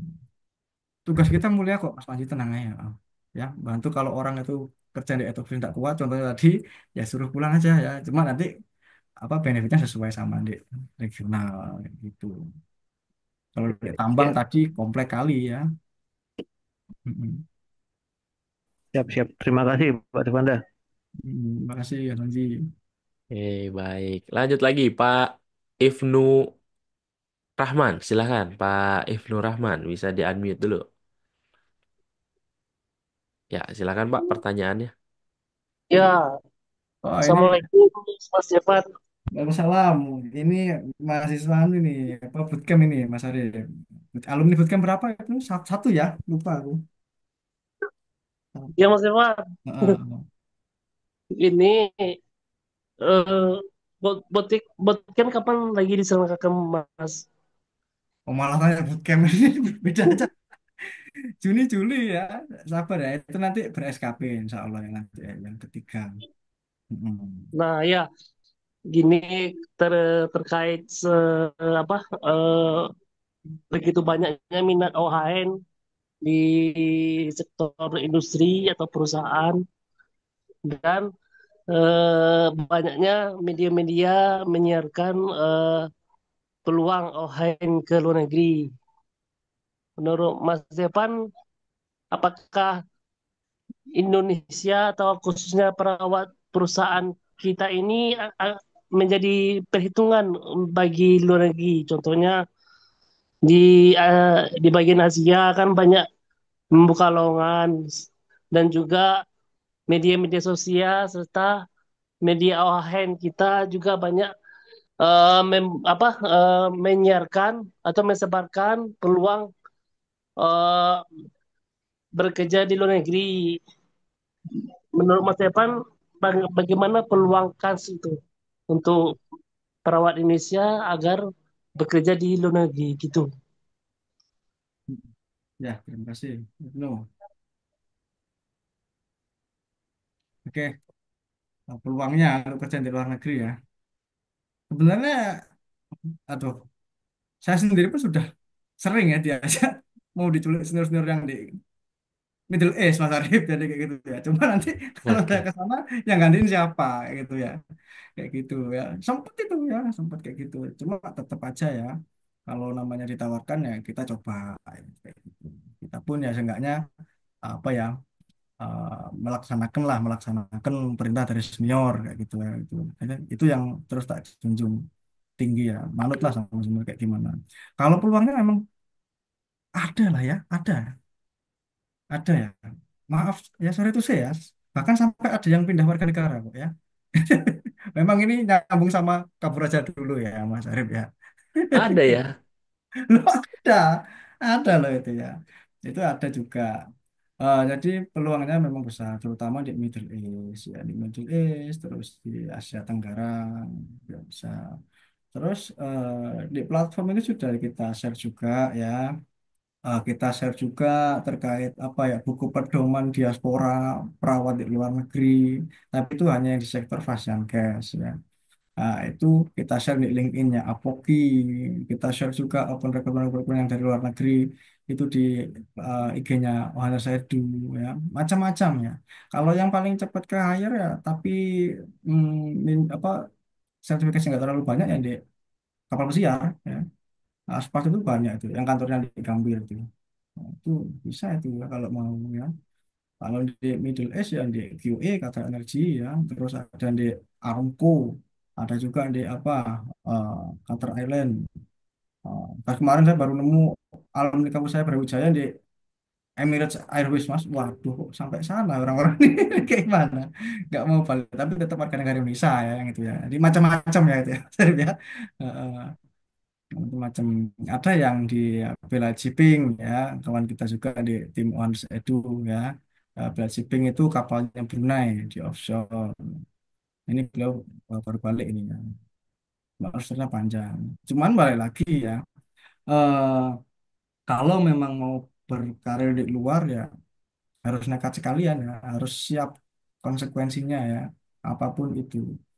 Dan kalau yang saya ketahui ya, di sana pun kita nggak sendirian kok, banyak ya nursing diaspora di luar. Itu ada jejaringnya. Nanti kalau mau minat ya, nggak apa-apa nanti Japri kita kenalkan ya ke yang bersangkutan. Senior-senior kita semua itunya. Heeh, gitu. Oke, baik. Seperti itu ya, Pak Ibnu untuk jawabannya. Nah, ini ada yang bertanya juga nih, Pak. Kak dari Ibu Christine. Hmm. Apakah kita sebagai para medis yang sudah tersertifikasi Hiperkes bisa bergabung sebagai anggota APOKI? Nah, harus memenuhi persyaratan yang tadi sudah disampaikan atau bagaimana nih Pak? Nah, silakan Pak. Mungkin banyak yang tertarik nih Pak. Ya, mungkin bisa join di grup Ohannes Edunya ya, di grup Ohannes karena kami pun di Apoki itu kayak gimana ya kalau saya bilang. Jadi memang kita itu tanpa unsur apa ya, ya betul-betul effortless ya dari Sumatera, dari Medan sampai Papua itu ada orang di situ. Kita memang sedikit Mas Arief, memang sedikit. 12 orang loh kita itu. Yang kelantik kemarin itu 8 orang. Ya, karena yang sisanya masih onsite dan itu urgent dia dibutuhkannya. Jadi seperti itu. Nanti bisa join aja di grup OHSEDU. Yang penting jenengan praktisi maupun dosen ya, tapi interest untuk mengembangkan keilmuan OHM, kami welcome kok ya. Nggak ada batasan ya gitu ya. Berarti mau belajar kayak gitu aja lah. Saya senang ya kayak gitu-gitu. Oke. Nah, ini apakah ada Instagramnya atau apa yang bisa teman-teman kontak Pak? Gitu? Nah, At- oke, nanti bisa di searching ya di IG itu @ohanersedu ya. Nah, gitu. Itu muncul semua Oke. gitu. Terkait info loker, info webinar ya, baik webinar di dalam dan luar negeri, update kursusnya di AOHN itu bisa diakses di sana. Oke, baik. Nah, berarti bisa langsung meluncur ke Instagram ya, Bu Christine. Langsung saja buka dan cari Ohaders Edu. Nah, nanti langsung banyak informasinya di sana ya, Pak ya. Ada kontak personnya juga ya, Pak ya. Betul, betul. Oke, baik. Nah, pertanyaan selanjutnya ini dari Pak Guntur Angga pribadi. Bagaimana kalau kerja sebagai paramedis, tetapi tidak diberikan BPJS ketenagakerjaan, Pak? Padahal kerja sudah mau 1 tahun. Nah, ini bagaimana, Pak? Silakan, Pak Pak Devin. Guntur ya, saya terbesit baru kemarin tuh Mas ya. Eh, di salah satu eh, rumah sakit rekanan kita di MCU. Saya itu kan juga MCU kan ya. Jadi dia. Nah terus kok ditanya-tanya, Pak kalau kerjaan di perusahaan itu kayak gimana ya Pak? Ini perawat ini yang tanya ya. Terus ini gimana ya terlepas dari konfliknya masa lalu lah konflik OP dan kan kemarin sempat rame kan itu kan semua OP dianukan gitu, gitu, itu cuma terlepas dari itu tak simpulkan ya terus terang aja ya kalau apa ya nggak begitu fair ya kalau kita itu dikatakan kerja di suatu instansi mengecap benefit BPJS kesehatan dan BPJS ketenagakerjaan. Itu bukan benefit ya, itu kewajiban jadi gitu. Itu ada di hubungan industrial itu. Jadi sebelum jenengan tanda tangan kontrak kita tanda tangan kontrak dimanapun itu pertimbangkan itu ya, pertimbangkan. Karena bagi kita dan keluarga, kecuali kalau ada perusahaan yang contohnya ada yang bonafit lah katakan gitu ya. Itu kita nggak cuma dapat BPJS tok, tapi kita juga dapat asuransi. Itu pun asuransi kesehatan baik kita maupun keluarga. Jadi seperti itu. Nah, kalau asuransinya cuma dikasih BPJS ketenaga kerjaan, ya aduh yo. Jadi kayak mana itu ya anunya ya? Itu harus dilaporkan, itu bisa dilaporkan kok itu ya kayak gitu-gitu gitu.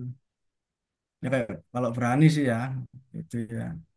Ya, cuman balik lagi atau jenengan cari tempat kerja yang lain itu kan bisa juga ya. Itu karena itu nanti kan dilaporkan di WLKP balik lagi kan. Ya, berapa orang peserta BPJS Kesehatan, berapa orang BPJS Ketenagakerjaan, itu seperti itu. Nah, bahkan per bulan bayar iuran, ya, gitu ya. Jadi sangat miris sekali ya. Hmm. Oke, nah ini ngomong-ngomong soal BPJS nih Pak, kalau misalkan eh, kan kalau pekerjaannya mungkin yang high risk itu perlu ya Pak ya untuk BPJS Hmm. Ketenagakerjaan.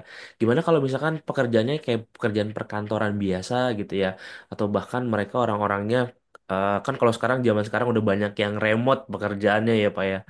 Nah, jadi untuk BPJS Ketenagakerjaan ini bisa jadi nggak ada gitu Pak, ataupun juga eh, ya harusnya memang ada ya. Nah, ini apakah wajib juga untuk perusahaan yang perusahaannya cuman sekedar perkantoran biasa atau bahkan mereka lebih banyak di rumah gitu ya untuk pekerjaan itu apakah harus atau gimana Pak? Karena kan risiko pekerjaannya nggak terlalu besar tuh Pak. Silakan. Saya penasaran itu Pak. Saya tanya lagi nih, resiko itu apakah hanya di apa? Di fisik, Nggak juga kejatuhan sih. seperti kena patah tulang, psikis? Mm-mm. Enggak. Walaupun itu di rumah Pak gitu Pak. Orang apa? Orang freelance juga ada yang banyak yang stres, kok, Mas. Itu banyak yang apa? Kalau kita MCU kan ada dua ruang psikiater itu juga rame kok ya. Nah, tapi balik lagi ya, eh, PT-nya ini perusahaannya ini tertib ketenagakerjaan enggak ya, menjalankan norma-norma K3 enggak gitu kan. Nah, ada norma-norma itu di sana. Nah, terus menjalankan ketenagakerjaan enggak kan ada itu di hubungan industrial pasti itu ya. Yang baru kemarin kan 2023 seperti itu. Itu pasti ada kalau dia memang eh, bentuknya PT ya. Nah, karena ketika terdaftar di PT itu ada kok dibuka nanti itu di apa Direktorat Dirjen K3 ya yang apa terkait WLKP itu ada kok apa yang sudah terdaftar ada perusahaan-perusahaan listnya itu. Dulu kami pelatihan diajarin kayak gitu soalnya kemarin. Dilalah kemarin juga ikut pelatihan Mas penunjukan itu kan yang di sana. Jadi ya contohlah startup itu lah ya. Iya betul betul. Startup dan itu mungkin ya katakan dapat BPJS kesehatan dan BPJS ketenagakerjaan tapi resiko cut off-nya gede. Nah, gitu-gitu ya. Itu high risk ya. Nah, akhirnya kan psikolog. Jadi gitu Hmm. ya. Banyak anak muda-muda itu. Tapi balik lagi sih ya. Kita tinggal milih tempat kerja yang seperti apa. Apa yang betul-betul memperhatikan kesehatan kita. Mulai dari masuk sampai pensiun. Atau kita hanya memilih angka besar. Tapi kita dibus terus untuk kerja ya. Kita dibus terus untuk kerja. Gitu. Semua itu pilihan. Macam-macam kok. Seperti itu. Oke. Baik, nah terima kasih Pak. Nah lanjut lagi nih, ada yang bertanya Pak Satiman. Silakan Pak Satiman. Senior saya ini, aduh, ngapain paman ikut? Paman Silakan Satiman bisa, itu bukannya ini, Mas Arif.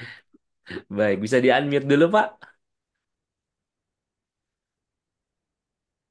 Silakan Pak Satiman, bisa di unmute terlebih dahulu. Oke, silakan. Ya, ya, Kang Devan ini eh, mungkin kalau di sebagian Ohanes kan memang banyak macam-macam itu persyaratan yang menjadi persyaratan sebenarnya menjadi umum ya kalau dilihat. Nah, untuk masuk ke dalam Ohanes itu persyaratan yang penting itu apa saja sehingga teman-teman mungkin yang ingin masuk ke dalam jenjang karir untuk perawat kesehatan kerja ini bisa memenuhi syarat untuk ketentuan itu. Oh, oke, baik. Terima kasih pertanyaannya, Pak Satiman. Ini senior saja ini, Mas. Ya, senior saja.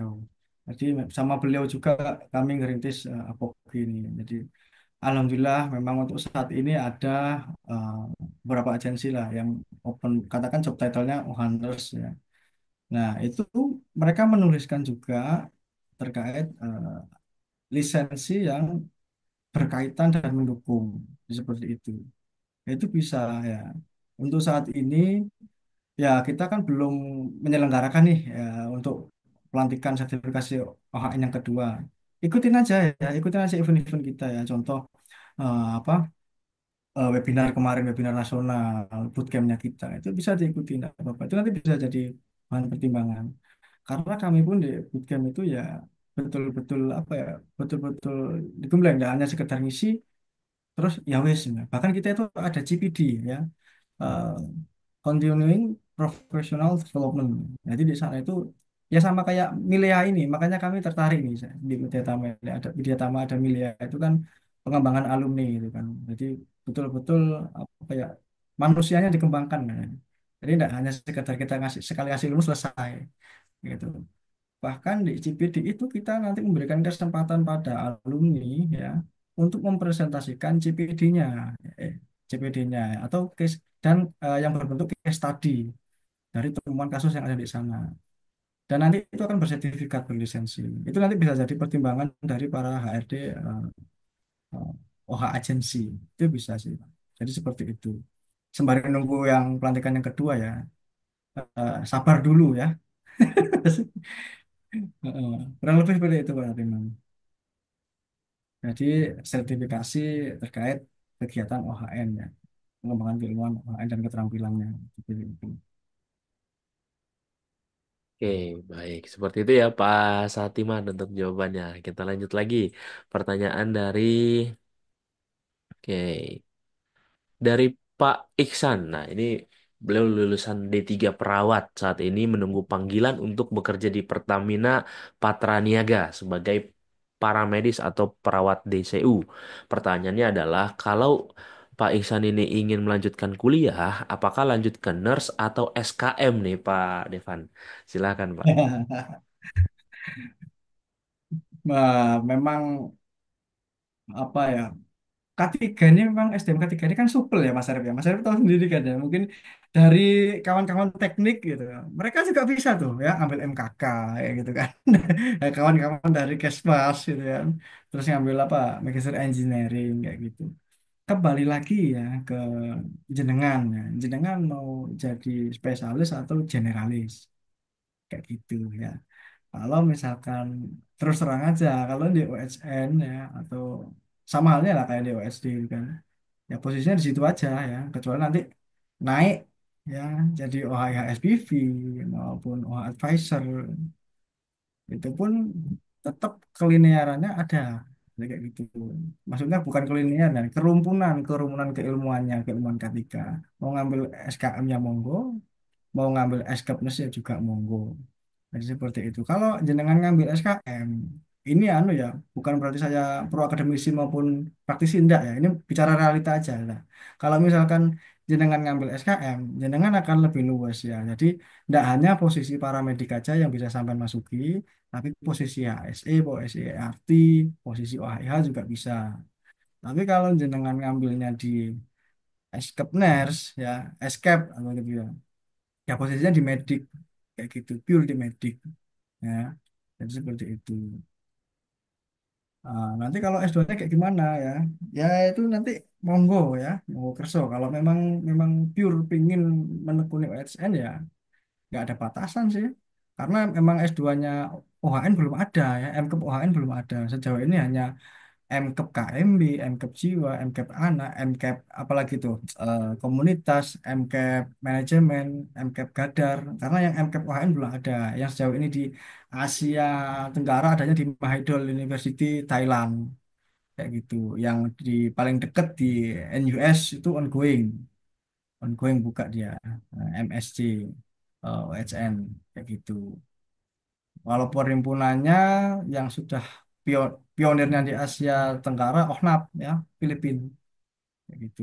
Orang di sana orang OHS-nya pun ya S1-nya nurse, S2-nya public health ya, nggak masalah ya. Jadi seperti itu.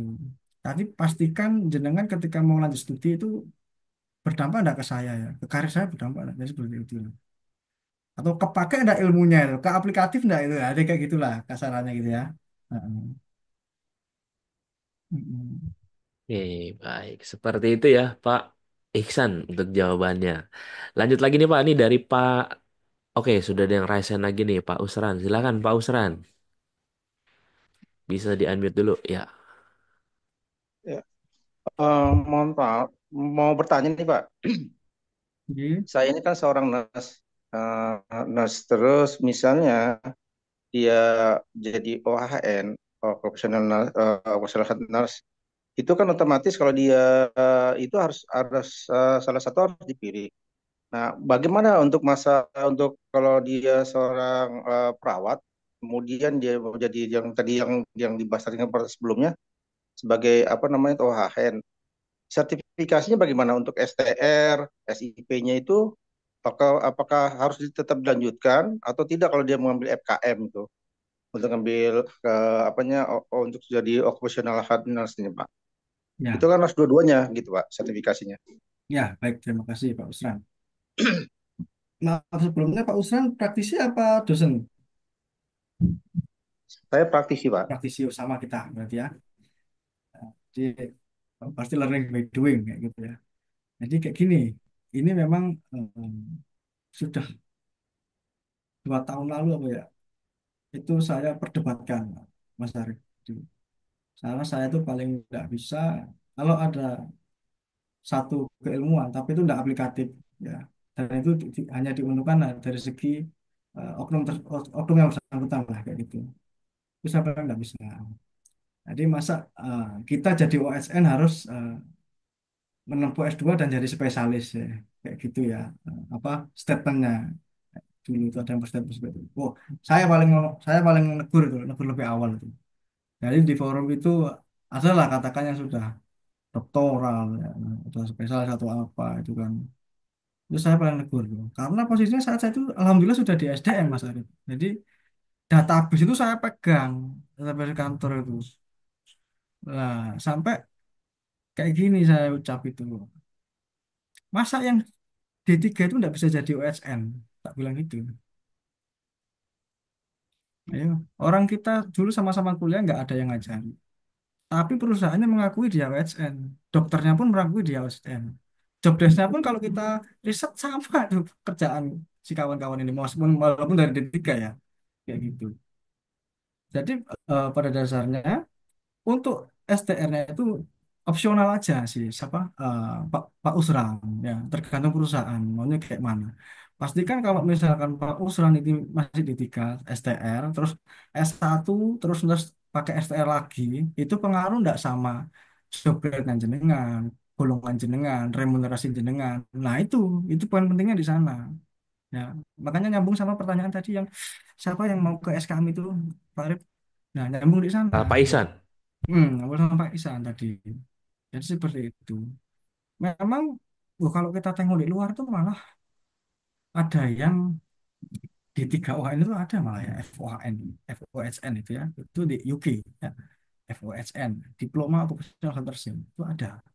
Bahkan kalau di riset lagi ya, di US itu ada yang di NP ya, Doctoral Nursing Practice Occupational Health Nursing ya. Kenapa di sini belum ada kayak gitu ya? Kan kayak gitu.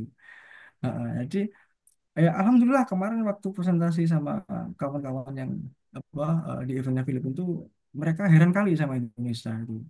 Oh, Indonesia banyak kali ya. Nggak cuma apa ya, nggak cuma tambang. Tambang ada, konstruksi ada, pabrik ada, apalagi itu perkebunan tuh mereka nggak banyak yang nggak punya itu ya. Perkebunannya pun kita bervariatif, ada teh, kopi, karet, apa sawit, kakao, ya.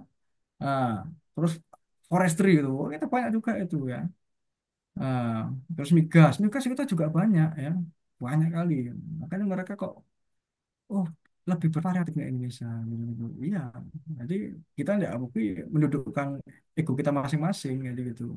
Ya mungkin ada yang ekspertis di bidang oil and gas. Oke, ya berarti si kawan ini ekspertisnya di sana. Ada yang ekspertis di konstruksi. Jadi kita ada apa ya sub-subnya masing-masing. Dan itu kita menjadikan satu pikiran di Apogi. Jadi seperti itu. Nah, balik lagi. Tapi itu monggo ya.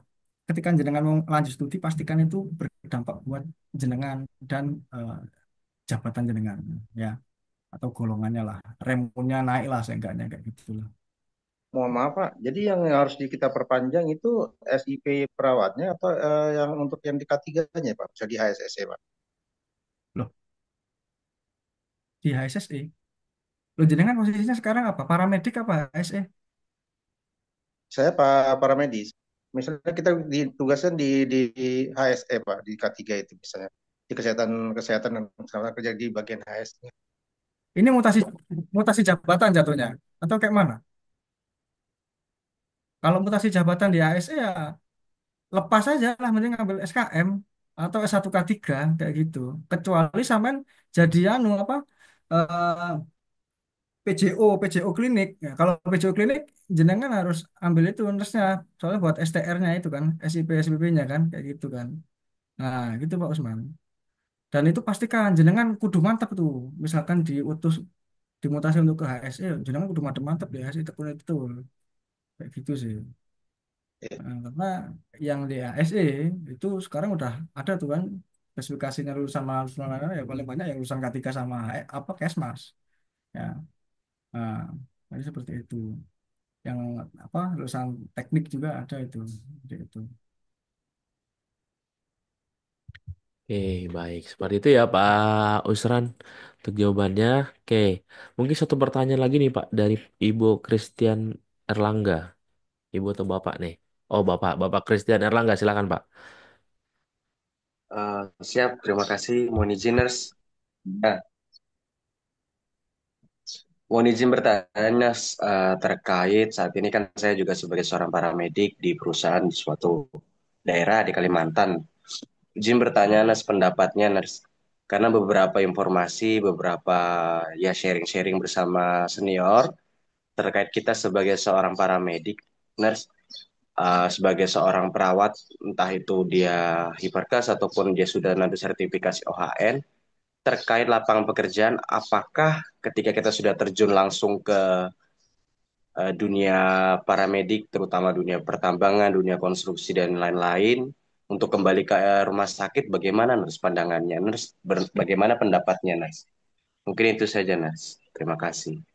Terima kasih Christian Erlangga. Biasanya tak sampaikan aja ya.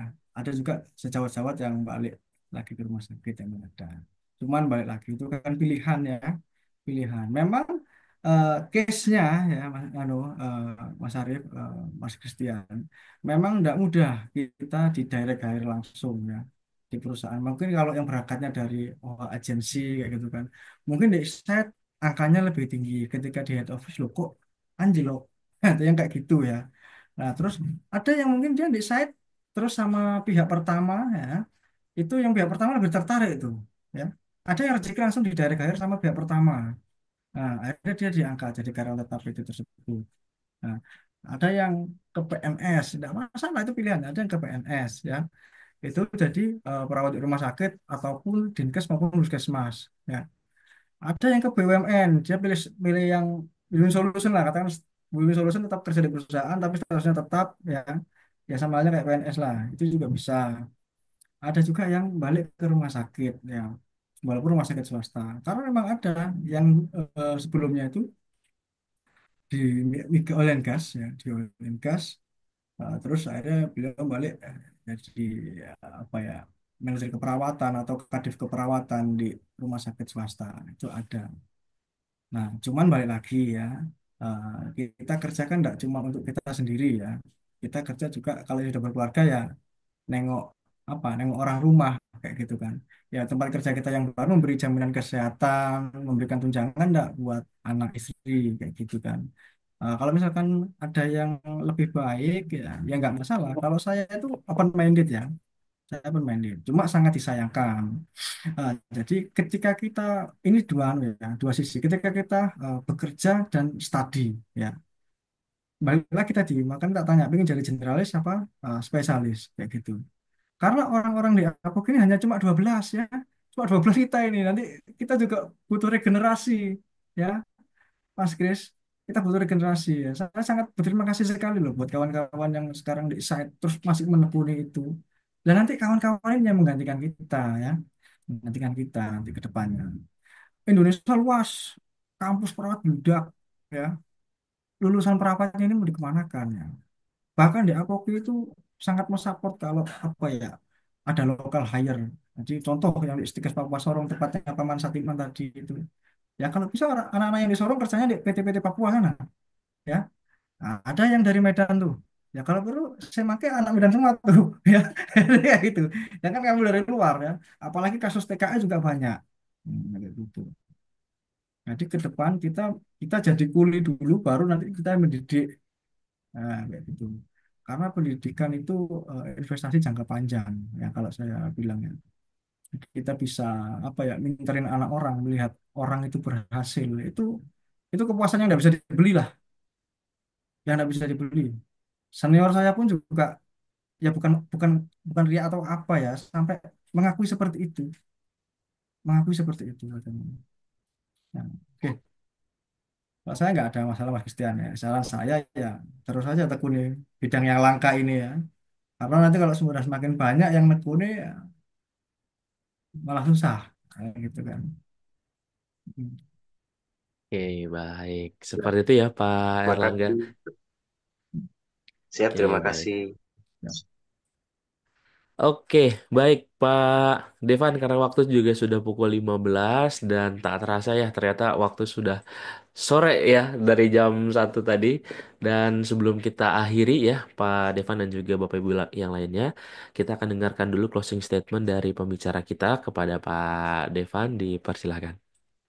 Oke, baik. Nah, terima kasih ya untuk rekan-rekan semua yang sudah eh, hadir dan memberikan banyak pertanyaan. Mohon maaf ya, tidak bisa kita jawab semua. Tentunya di forum ini saya sangat berterima kasih ya untuk Media Tama. Kembali lagi saya ucapkan ulang tahun yang ke-10 ya. Kami dari Apoki salut untuk sustainnya dan apa ya, concernnya terhadap CSR dari Media Tama.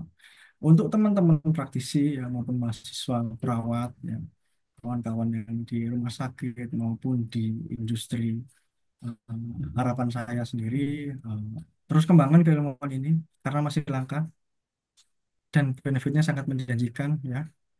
Terus yang paling terakhir ya, kita kuliah perawat mahal ya teman-teman, jangan mau digaji murah ya, apalagi digaji bercanda gitu. Karena saya dulu pernah digaji sehari 50.000 Pak tadi di rumah sakit ya. Harapan saya jangan terulang kayak gitu ya. Oke, oke, terima kasih. Mohon maaf Oke. sebelumnya kalau ada kalimat yang Baik, terima kasih banyak Pak Devanda dan juga Bapak Ibu yang lainnya. Luar biasa ya materinya ya. Dan ini juga menjadi wawasan juga buat kita semua ya. Terima kasih Pak Devan sudah berkenan untuk mengisi materi hari ini. Luar biasa ya, sangat menarik untuk topiknya dan juga Bapak Ibu semuanya. Terima kasih banyak. Jangan lupa Bapak Ibu semuanya bergabung ke dalam grup webinar Kolega Media Tama dan juga Bapak Ibu semuanya follow ya akun Instagramnya OH Nurse Edu ya. Nah, di sana banyak sekali informasi-informasi terkait dengan occupational health nurse ya Bapak Ibu semuanya. Baik, akhir kata saya mengucapkan wabillahi taufiq wal hidayah. Wassalamualaikum warahmatullahi wabarakatuh. Terima kasih Pak Devanda dan juga Bapak Ibu terima kasih Pak semuanya. Arifin, nanti Media Tama, Bapak Ibu semua yang sudah hadir. Terima kasih. Izin live. Assalamualaikum. Waalaikumsalam warahmatullahi wabarakatuh.